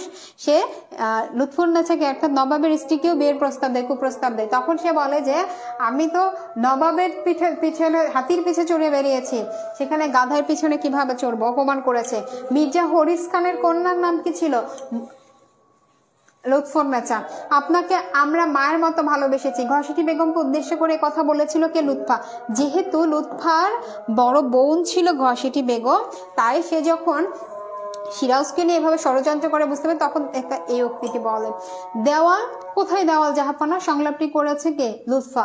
সিরাজকে বন্দি করে আনা হয় মুর্শিদাবাদে, আর লুৎফুন্নেছাকে আনা হয় কোথায়? ঢাকাতে। ঠিক আছে।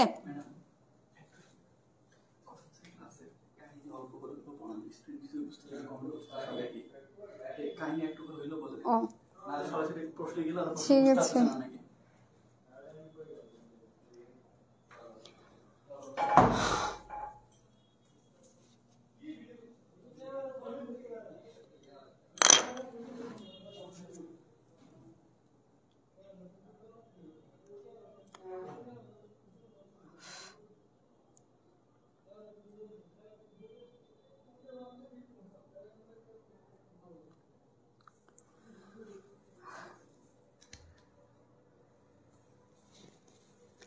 আচ্ছা দেখো যে এইবার 23শে জুন স্বামীর সঙ্গে অজানায় বের হয়েছিলেন কে? লুৎফুন্নেছা।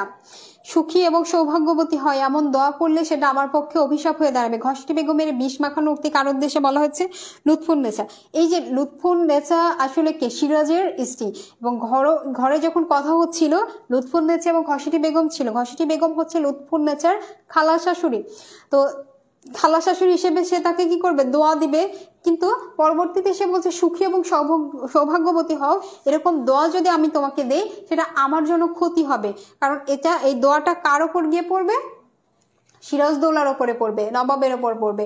কিন্তু সে তো চায় না যে সিরাজদৌল্লা নবাব হয়ে থাক, তাই না? এই কারণে সে বলছে এটা যদি তোমাকে আমি দোয়া দেই এটা আমার জন্য অভিশাপ হয়ে যাবে। এবং এখান থেকে অলরেডি তোমরা হয়তো বুঝতে পারার কথা যে সিরাজদৌল্লা কি ছিলেন, তার নানা তাকে কি করেছে? নবাব বানিয়েছে, বাট তার অনেক শত্রু ছিল। সে এই পদের ভাগ এটা কেউ চাইতো না। তার আশেপাশে যারা ছিল, তার কাছের মানুষ, তার খালা, তার প্রধান সেনাপতি, তার বিভিন্ন রাজকার্যে সাহায্য করার যে সকল লোকজন আছে, রাজবল্লভ, রায়দুল্লভ, কেউ সাহায্য করে নাই। তারা সব সময় সাহায্য করেছে ইংরেজদের। ইংরেজরা কি চেয়েছে? তাদেরকে ধ্বংস করে দিতে চাইছে, নিজেরা সেখানে প্রতিষ্ঠিত হতে চেয়েছে, নিজেরা প্রধান হতে চেয়েছে, রাজ্য চালাতে চেয়েছে। এই যে এখন যেমন কি করছে গাজায়, কি করছে ইসরায়েলরা ধ্বংস করে দিচ্ছে, তাদের দখলে নিতে যাচ্ছে, তাই না? সেম ভাবে ইংরেজরা চাইছে বাংলাতে কর্তৃত্ব করবে, বাংলায় শাসন করবে তারা। এই কারণে কি হয়েছে? তাহলে নবাবের কাছের মানুষদের দিয়ে তারা কি করছে? ষড়যন্ত্র করেছে। এবং সেই কাছের মানুষগুলো সত্যি সত্যি ইংরেজদের টাকার লোভে পড়ে নিজেদের বিশ্বাসঘাতকতা করেছে নিজেদের মানুষদের সাথে। এর মধ্যে একজন ছিলেন ঘসেটি বেগম। ঘসেটি বেগম ছিলেন এই নবাব সিরাজদৌল্লার খালা। পর্যায়ক্রমে কথাগুলো চলে আসছে। এই খালাও কি করেছে? ষড়যন্ত্র করেছে। কারণ কি? খালা চেয়েছে তার পালিত সন্তান শওকত জঙ্গ যেন নবাব হয়। অর্থাৎ নবাব হওয়ার লোভ যেমন এই বাংলার মানুষদেরও ছিল তেমনি ইংরেজদেরও ছিল। এখানকার এরা ষড়যন্ত্র করো তার ছেলেকে বসাবে, মির্জাফর ভাবতা আমি বসবো মসনদে, এইভাবেই কিন্তু চলতো। এবং ইংরেজরা কি করলো, এখান থেকে চালাকি করলো যে এরা মসনদে বসবে, নবাবে বসবে ঠিক আছে, বাট মেইন কাজটা আমরা করব, কর্তৃত্বটা আমরা করব, শাসনটা আমরা করব, তারা জাস্ট পুতুলের মতো বসে থাকবে, এ ধরনের কথাবার্তা। ঠিক আছে, এবার দেখো মোহনলাল। মোহনলাল হচ্ছে নবাবের বিশ্বস্ত এবং একমাত্র অন্যতম সেনাপতি। এই যে এত ষড়যন্ত্র, এত শত্রুদের মধ্যে কিছু মিত্র ছিল, কিছু বন্ধু ছিল, মোহনলাল মীরমর্দান যারা নবাবের পক্ষে ছিল, নবাবের স্ত্রী নবাবের পক্ষে ছিলেন, হ্যাঁ, নবাবের মা নবাবের পক্ষে ছিলেন, খুব গুটি কয়েক মানুষ নবাবের পক্ষে ছিলেন এবং তাদের বিপক্ষে ছিল বেশি মানুষ বলেই কিন্তু আরো তারা কি হয়েছে, পরাজিত হয়েছিল। এই তাদের মধ্যে একজন বিশ্বস্ত সেনাপতি হলেন মোহনলাল। শওকত জঙ্গের বিরুদ্ধে লড়াইয়ে সেনাপতির দায়িত্ব পালন করেন মোহনলাল। সিরাজ কাকে দেওয়ানখানার পেশকার বানিয়েছিলেন? মোহনলালকে। আমার শেষ যুদ্ধ পলাশীতে, উক্তিটি কার? মোহনলালের। এরপরে সে আর যুদ্ধ করবে না। কর্নেল ক্লাইভের আদেশে কাকে গুলি করা হয়? মোহনলালকে। তো এইটা হচ্ছে মূল কাহিনী। ঠিক আছে, মূল কাহিনীটা তোমরা যখন সিকিউতে যাবা, মূল কাহিনী তোমরা এই গল্পের মধ্য থেকে বুঝতে পারবা, উদ্দীপক থেকে বুঝে যাবা যে কোনটার সাথে কোন চরিত্রের সাথে রিলেট করতে হবে, কোন চরিত্র সম্পর্কে বলা যে কে কেমন ছিল, কে দুষ্টু ছিল, কে ষড়যন্ত্র করেছে, কে নারী লোভী ছিল, কে কাজে নির্দেশ দিয়েছে। এই যে মোহাম্মদী বেগ হত্যা করেছে, ওখানে দেখা যাবে অন্য একজন মানুষকে দিয়ে বলা হবে যে তিনি একজন নিরাপদ মানুষকে হত্যা করেছে। তো ওই মানুষটা সিরাজদৌল্লা নাটকের কার চরিত্র বহন করছে, এভাবে কিন্তু গল্পগুলো দেওয়া হবে। এবার তোমরা যখন এক্সাক্ট এই তথ্যটা জানবা, এটা তোমাদের সাধারণ জ্ঞান প্লাস এমসিকিউ এর জন্য খুব ভালোভাবে মনে রাখার জন্য এটা এইভাবে দেওয়া হয়েছে। কৌশলী যোদ্ধা এবং দেশপ্রেমিক সেনাপতি ছিলেন কে? মীরমর্দান। নবাবের সর্বাধিক বিশ্বাসী ব্যক্তি ছিলেন মীরমর্দান। সিরাজদৌল্লা নাটকে দি ব্রেভেস্ট সোলজার আখ্যা দেওয়া হয় কাকে? মীরমর্দানকে। সাহসী যোদ্ধা। শ্রেষ্ঠ বাঙালি সৈনিক ছিলেন মীরমর্দান। আমাদের প্রাণ থাকতে নবাবের কোনো ক্ষতি হবে না, উক্তিটি কে করেছেন? মীরমর্দান। পলাশীর প্রান্তরে গুলিবদ্ধ হয়ে মারা যান কে? মীরমর্দান। এই যে এখানে বলা হবে যে কোন একটা কোম্পানিকে কেউ প্রোটেক্ট করছে, রহিম করিম, যে স্যার আমি থাকতে আপনাকে মারতে দেব না, আমি যতদিন আছি আমাকে মেরে তারপরে এই কোম্পানিতে প্রবেশ করতে হবে, আমি থাকতে আপনার কোম্পানির কোনো ক্ষতি হবে না। তাহলে এখানে ওই করিম বা ওই রহিম কার ক্যারেক্টার প্লে করছে, কার রোলটা প্লে করছে? মীরমর্দানের রোলটা প্লে করছে। তোমাকে এক্সাক্ট এই মীরমর্দান নামটা মনে রাখতে হলে এই তথ্যগুলো এভাবে মনে রাখতে হবে, বুঝতে পারছো? এখন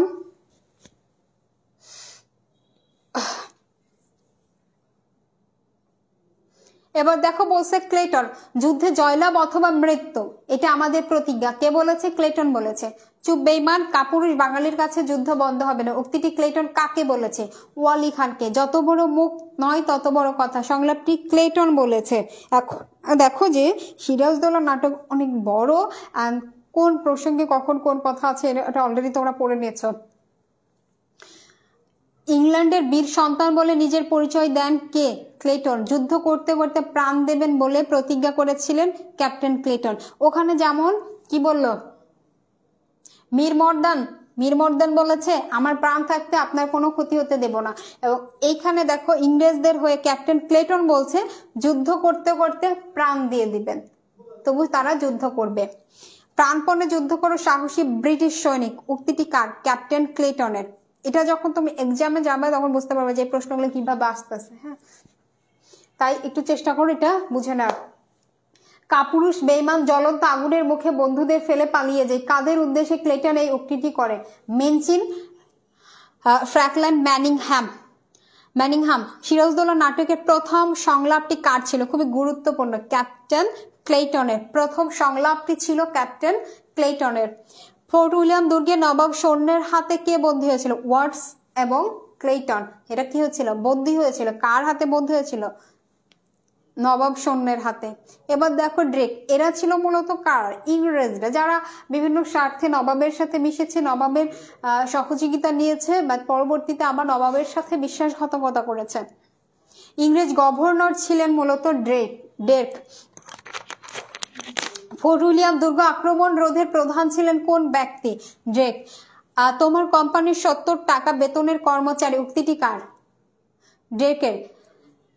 পেটেন্স ইজ দ্য কি ওয়ার্ড ইয়াং ম্যান, উচ্চকণ্ঠে উক্তিটি করেন কে? ড্রেক। তোমার নিজের হাতেই সিরাজদৌলাকে মারতে হবে, ইন ইউর ওন ইন্টারেস্ট, কার উক্তি ছিল? ড্রেকের। এরপরে দেখো মানিক চাঁদকে নিয়ে বলা হচ্ছে ফোর্ট উইলিয়ামে আক্রমণ বন্ধ করতে উমিদ চাঁদ কার কাছে চিঠি পাঠায়? সেটা ছিল মানিক চাঁদের নিকটে। ফোর্ট উইলিয়াম যে বন্ধ করতে হবে এইটার জন্য চিঠি পাঠায় উমিদ চাঁদ মানিক চাঁদের কাছে। কাকে? আলীনগরের দেওয়ান নিযুক্ত করা হয় মানিক চাঁদকে। মানিক চাঁদকে কোথাকার দেওয়ান নিযুক্ত করা হয়? আলীনগরের। কেউ এক চুল নড়লে প্রাণ যাবে, উক্তিটি বলেছিল কে? মানিক চাঁদ। দেখো এরপরে কিছু গুরুত্বপূর্ণ আরো প্রশ্ন আমরা এখান থেকে দেখব যে সিরাজদৌল্লা নাটকের মোট কয়টি অঙ্ক আছে? 4টি। এবার বলো কয়টি দৃশ্য আছে? দৃশ্য আছে 12টি। সিরাজদৌল্লা নাটকে মোট চরিত্র আছে কয়টি? 40টি। সিরাজদৌল্লা নাটক কোন ধরনের নাটক? ঐতিহাসিক নাটক। রস বিচারে নাটকটি কোন প্রকৃতি? ট্র্যাজেডি ধর্মী, অর্থাৎ এখানে ট্র্যাজেডি রয়েছে। এই নাটকে কোম্পানি শব্দটি দ্বারা বোঝানো হয়েছে মূলত একটা কোম্পানি, সেটা হলো ইস্ট ইন্ডিয়া কোম্পানি। এইটা মনে রাখতে হবে যে কোন কোম্পানিকে নিয়ে কথা বলা হয়েছে। সিরাজদৌল্লা নাটকের আরো কিছু গুরুত্বপূর্ণ তথ্য দেখা, এখানে প্রশ্ন, ইংরেজরা আত্মহত্যার নামে কোথায় গোপন অস্ত্র আমদানি করেছিল? তারা মূলত কাশিম বাজারে এটা অস্ত্র আমদানি করেছিল। লবণের ইজারাদার কে ছিল? কুঠিয়াল ইংরেজ। ইংরেজরা কাকে ঘুষ দিয়ে চন্দননগর ধ্বংস করেছে? বেঈমান নন্দকুমারকে।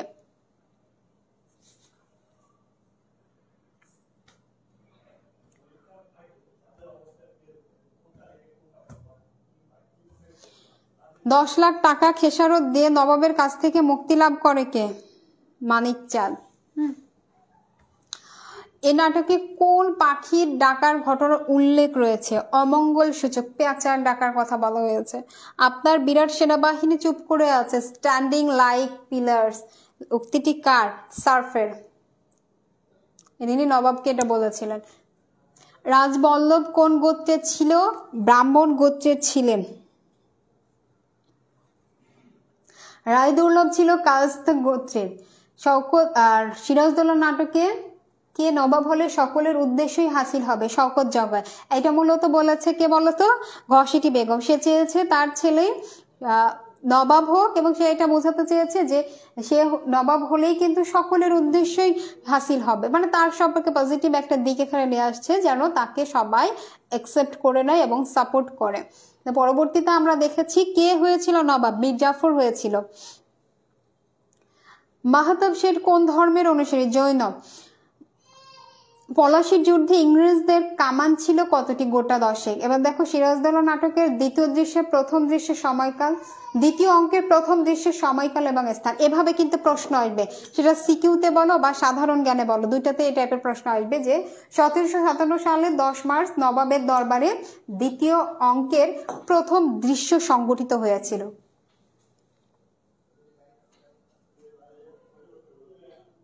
কাকে উপযুক্ত শিক্ষা দেওয়ার জন্য নবাব সিরাজদৌল্লা মোহনলালের অধীনে সেনাবাহিনী পাঠানোর ব্যবস্থা করেন? শওকত জঙ্গকে শিক্ষা দিতে চাই, বুঝছো?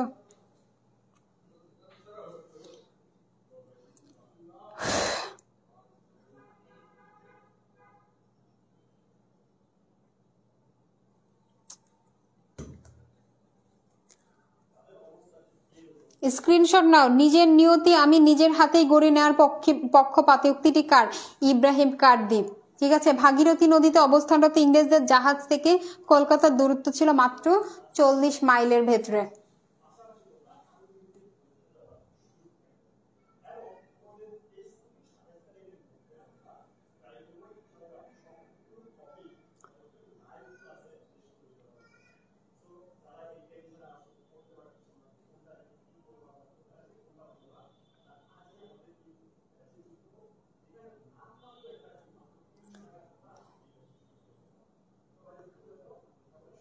দেখো আমরা কিছু প্রশ্ন এখান থেকে সলভ করব, যেগুলো তোমরা যারা পারবা সঠিক উত্তরটা বলে দিবা, আনসার করবা কমেন্টে। প্রথম প্রশ্ন দেখতে পাচ্ছ, মৃত্যুকালে সিরাজের মুষ্টিবদ্ধ হাত কিসের প্রতীক ছিল? আমরা কিন্তু অলরেডি এটা প্রশ্নের মধ্যে পড়ে নিয়েছি। তোমরা যারা জানো তারা একটু কমেন্ট করো।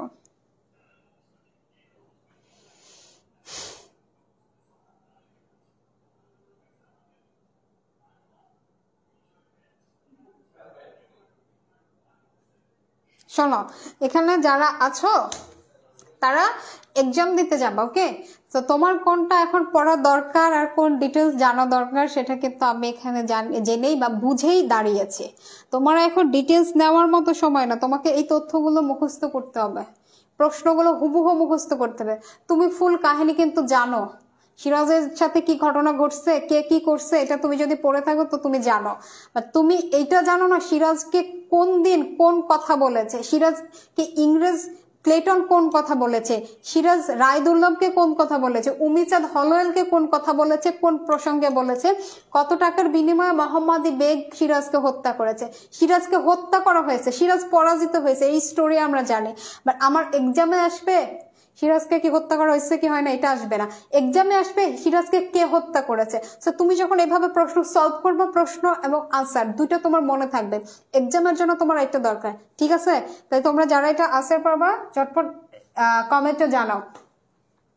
যার যেটা দরকার সে সেটা কিন্তু এখান থেকে নিয়ে নিচ্ছে, আর এক্সট্রা যারা একটু বেশি বোঝে তারা এই যে কমেন্ট নিয়ে ব্যস্ত। ক্লিয়ার? দেখো যে এটার সঠিক উত্তর কি হবে। মৃত্যুকালে সিরাজের মুষ্টিবদ্ধ হাত কিসের প্রতীক? প্রতিরোধের অন্তিম প্রচেষ্টা, স্বদেশ প্রেমের নাকি আন্দোলনের? তোমাকে বুঝতে হবে কখন তোমার ভাত খাওয়া দরকার, কখন তোমার পানি খাওয়া দরকার। ক্লিয়ার? এখন যদি তুমি ভাত দিয়ে বসো বা তোমাদের এখন পানির পিপাসা পাইছে, ভাতটা তো আটকে যাবে। তোমার এখন ডিটেলস দরকার নাকি এই যে প্রশ্ন উত্তর দিয়ে কারেকশনটা দরকার, সঠিক তথ্যটা জানার দরকার, আমার এমসিকিউতে রাইট আনসার দরকার। কারণ ওখানে আমি 4টা অপশন দেখে গুলাই ফেলে, এই যে এখানে তো মনে হচ্ছে সবগুলাই সঠিক উত্তরটা আমরা কিন্তু প্রশ্নে পড়ে আসছে, যার মনে আছে সে আনসার করতে পারবে। মূল তথ্যটা সিকিউ থেকে তোমরা অলরেডি জানো, সেখানে উদ্দীপক পড়লেই তোমরা এই তথ্যগুলো মনে রাখলে সিকিউ থেকে রিলেট করতে পারবা, সাদৃশ্য বৈসাদৃশ্য বুঝতে পারবা, কোন চরিত্রকে ধারণ করছে কতটুকু ধারণ করছে বুঝতে পারবা। তোমাকে কিন্তু বুঝতে হবে কি দরকার। দেখো সঠিক উত্তর হচ্ছে অন্তিম প্রচেষ্টার। পরের প্রশ্নে যাচ্ছি, সিরাজদৌল্লা নাট্যকে দি ব্রেভেস্ট সোলজার আখ্যা দেওয়া হয়েছে কাকে? সাফরেকে, বলিয়ারদিকে, মীর মদনকে নাকি নারায়ণ সিংকে? সবাই ভালো কাজ করছে, বাট এই যে দি ব্রেভেস্ট সোলজার কাকে বলা হয়েছে এটা তো আমি জানি না। এটা আমি তখন জানবো যখন এই যে এইভাবে প্রশ্ন আকারে পড়েছে। কার মনে আছে একটু কমেন্ট করো।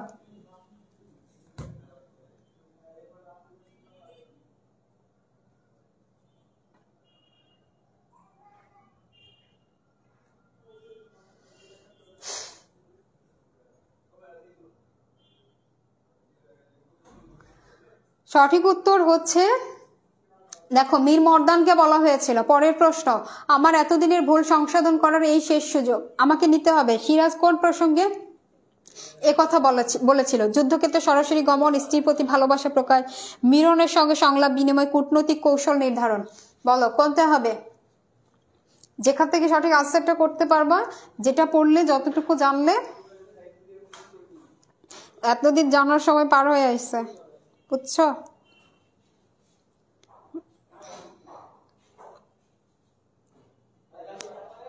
তারপরে যারা পড়ে তো তাদের একটু বললে ধরতে পারে, আর যারা পড়ে না তাদের মনে হয় আল্লাহ কই থেকে পড়ছে, আকাশ থেকে পাতাল বলে, হয়তো একটু কিছুই বুঝি না, মাথার উপরে দিয়ে যায়। তো তাদের জন্য সহজ সমাধান হচ্ছে আমাদের ইয়েতে যুক্ত হও, বাংলা বিজয় ব্যাচে যুক্ত হও। জাস্ট খালি এক্সামের জন্য পড়ে যাবে, এত কিছু জানো বা না, জাস্ট মুখস্থ করে যাবে, এগুলো পড়ে যাবে, প্র্যাকটিস করে যাবা, পারবা ইনশাল্লাহ, কোনো চাপ নাই। তোমার অবস্থা বুঝে তোমাকে ব্যবস্থা নিতে হবে, তোমার কখন কোনটা দরকার, যখন তোমার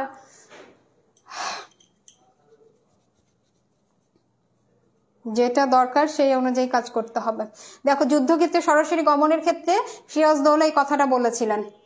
পরের প্রশ্ন, এখন থেকে কারো শান্তিতে আর কোন রকম বিঘ্ন ঘটবে না। সিরাজদৌল্লা নাটকে যিনি এই আশাবাদ ব্যক্ত করেন তিনি কে? এখন থেকে কারো শান্তিতে আর কোনো বাধা সৃষ্টি হবে না, সবাই এখন অনেক শান্তি থাকবে, অনেক হ্যাপি থাকবে। কারণ কি? সিরাজদৌল্লা নাই, এটা বলছে মীর জাফর বলছে। সিরাজদৌল্লা নাটক কত অঙ্কে বিন্যস্ত ছিল? দেখো অঙ্ক দৃশ্য খুবই গুরুত্বপূর্ণ, অঙ্ক দৃশ্য বলো কত অঙ্কে বিন্যস্ত ছিল?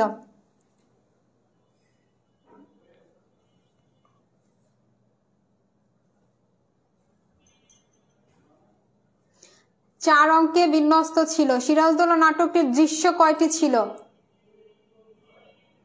কয়টি দৃশ্যে সিরাজ স্বয়ং নিজে উপস্থিত ছিলেন। সিরাজ যে আমরা কি ভাবছি যে 12টা দৃশ্যে সিরাজ আছে, না, 12টা দৃশ্যে কিন্তু সিরাজ নাই। সিরাজ অ্যাকচুয়ালি কয়টা দৃশ্যে ছিল এটা তোমাকে মনে রাখতে হবে আলাদাভাবে।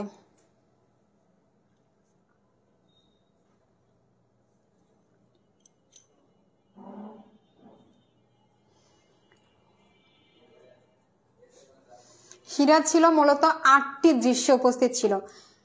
সিরাজদৌল্লা নাটকের মোট দৃশ্য সংখ্যা কয়টি বলে দিয়েছি, এটা 12টি। সিকান্দার আবু জাফরের সিরাজদৌল্লা নাটকটির প্রথম দৃশ্যের স্থান, প্রথম দৃশ্যটা অ্যাকচুয়ালি কোন প্লেসে সংঘটিত হয়েছিল সেই প্লেসটা এখানে জানতে চাচ্ছি। এখন বলো, প্রথম দৃশ্য ছিল কোথায়? কাশিমপুর কুঠিতে, চন্দ্রনগর কুঠিতে, ফোর্ট উইলিয়াম দুর্গে, নাকি রানী ভবানীর প্রাসাদে? কোথায় ছিল?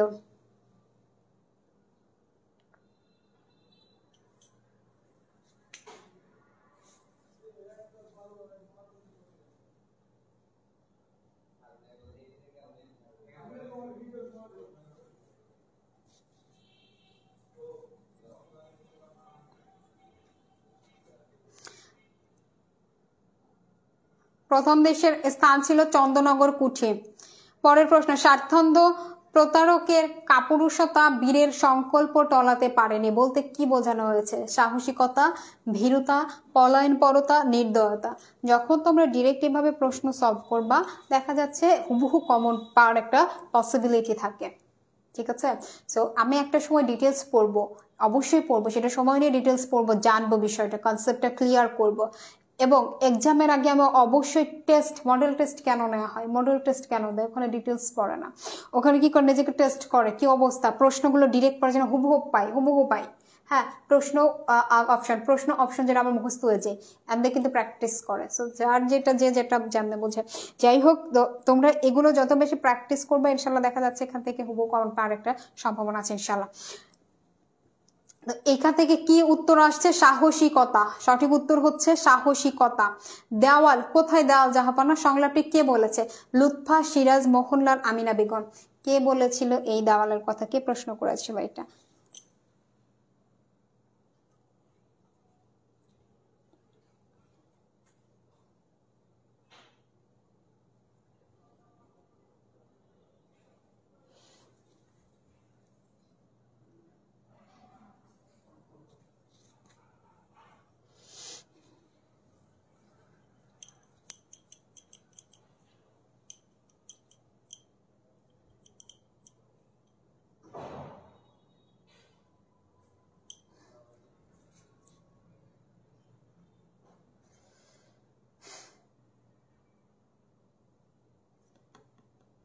লুৎফা। হ্যাঁ, সঠিক উত্তর হচ্ছে লুৎফা বলেছিল এই কথা। দেওয়াল কোথায় দেওয়াল জাহাপানা, এটা জিজ্ঞেস করেছিল মূলত লুৎফা। তো আরো একবার তোমাদের উদ্দেশ্যে বলতে চাই, তোমরা যারা এখন অনেক বেশি চিন্তিত আছো যে আসলে কোনটা পড়বো, আমি তো সবকিছু পড়েছি এবং আমি সবকিছু জানি, আমার ডিটেলস জানা আছে, আমার কনসেপ্ট ক্লিয়ার আছে, তারপরেও গুছিয়ে উঠতে পারছি না, টেনশন হচ্ছে কিভাবে কি রিভিশন করব, কোনটা আগে পড়বো, গদ্য পড়বো নাকি পদ্য পড়বো, কি পড়বো না পড়বো, এগুলো অ্যাকচুয়ালি এ ধরনের একটু প্রেশার লাগে যখন এক্সাম খুব কাছাকাছি চলে আসে। তো তোমরা যারা এ ধরনের চিন্তায় আছো এবং যারা আসলে ভালো পড়ো নাই, তারা চিন্তায় আছো কিভাবে শেষ করে এক্সামে বসবো, হ্যাঁ, তাদের জন্য আমরা বাংলা বিজয় ব্যাচ শুরু করছি। যে ব্যাচে তুমি এখন আমাদের ক্যাপশন থেকে গুগল ফর্ম ফিল আপ করে প্রি বুকিং করতে পারবা রাত 12টা পর্যন্ত, এবং আগামীকাল থেকে তোমাদের ভর্তি স্টার্ট হবে। ভর্তি হওয়ার মাধ্যমে তুমি যে সুফলটা পাবা সেটা হলো তোমার প্রয়োজন অনুযায়ী আমাদের প্রত্যেকটা টপিক্সে, বাংলা ফার্স্ট পেপার এবং সেকেন্ড পেপারের প্রত্যেকটা টপিক্সের উপরে রেকর্ডেড ক্লাস পাবা, এবং রেকর্ডেড ক্লাস শেষ করে তুমি আনলিমিটেড এক্সাম দিয়ে নিজেকে টেস্ট করতে পারবা। এক্সাম দিতেই থাকো, তোমার যতক্ষণ ধৈর্য আছে তুমি এক্সাম দিয়ে নিজেকে জাজ করো, নিজেকে টেস্ট করো, কতটুকু পারতেছে, তোমার অবস্থানটা বুঝে নাও, তারপরে তুমি ফাইনাল এক্সামে বসো। এগুলোর পাশাপাশি 23, 24, 25 বাংলা ফার্স্ট পেপার অর্থাৎ 26 তারিখে এক্সাম, যেহেতু এক্সামের আগের দিন পর্যন্ত তোমাদের পড়ানো হবে লাইভ ক্লাসে, A to Z শেষ করানো হবে 3 দিনে, অ্যান্ড দেন বাকিটা সময় তোমরা রেস্ট নিয়ে আরো একবার নিজেকে রিভিশন দিয়ে এক্সামে বসতে পারবা। সেম ভাবে বাংলা সেকেন্ড পেপারেও তুমি এক্সামের আগে গ্রামার এবং রিটেন ব্যাকরণ এবং লিখিত দুইটা পার্টি শেষ করে তারপরে তুমি এক্সামে বসতে পারছো। এই সুযোগগুলো শুধুমাত্র তারাই পাবে যারা আজকে রাত 12টার মধ্যে প্রি বুকিং করে কালকে ভর্তি হবে আমাদের বাংলা বিজয় ব্যাচে। আশা করছি বুঝতে পেরে গেছো এবং আজকের ক্লাস থেকে তোমরা নাটক থেকে অনেক ভালো একটা এক্সপিরিয়েন্স নিতে পেরেছো, ভালো একটা গোছানো প্রস্তুতি নিতে পেরেছো মনে করছি। তো কি অবস্থা তোমরা বলো যে সবকিছু ঠিক আছে কিনা?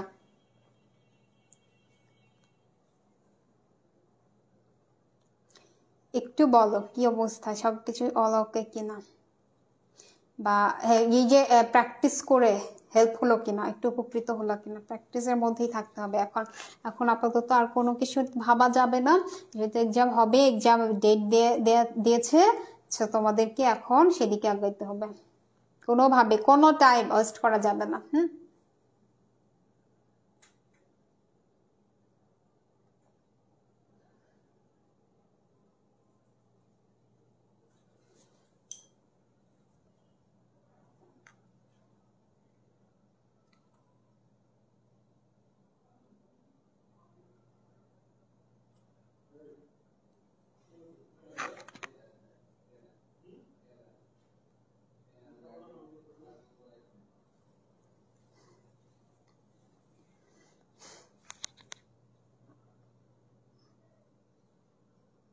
হ্যাঁ পিডিএফ, হ্যাঁ ক্লাস শেষ করে দিব অ্যান্ড দেন পিডিএফ হচ্ছে তোমরা পেয়ে যাবা। হোয়াটসঅ্যাপ গ্রুপে লিঙ্ক দেওয়া আছে, গ্রুপে অ্যাড হওয়া মাত্র পিডিএফ পাবা।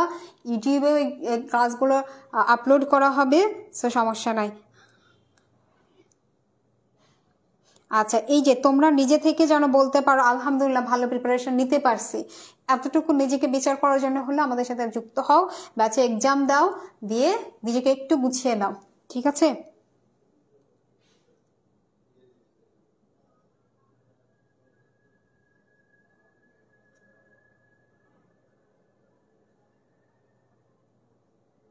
ওকে ওকে ওকে।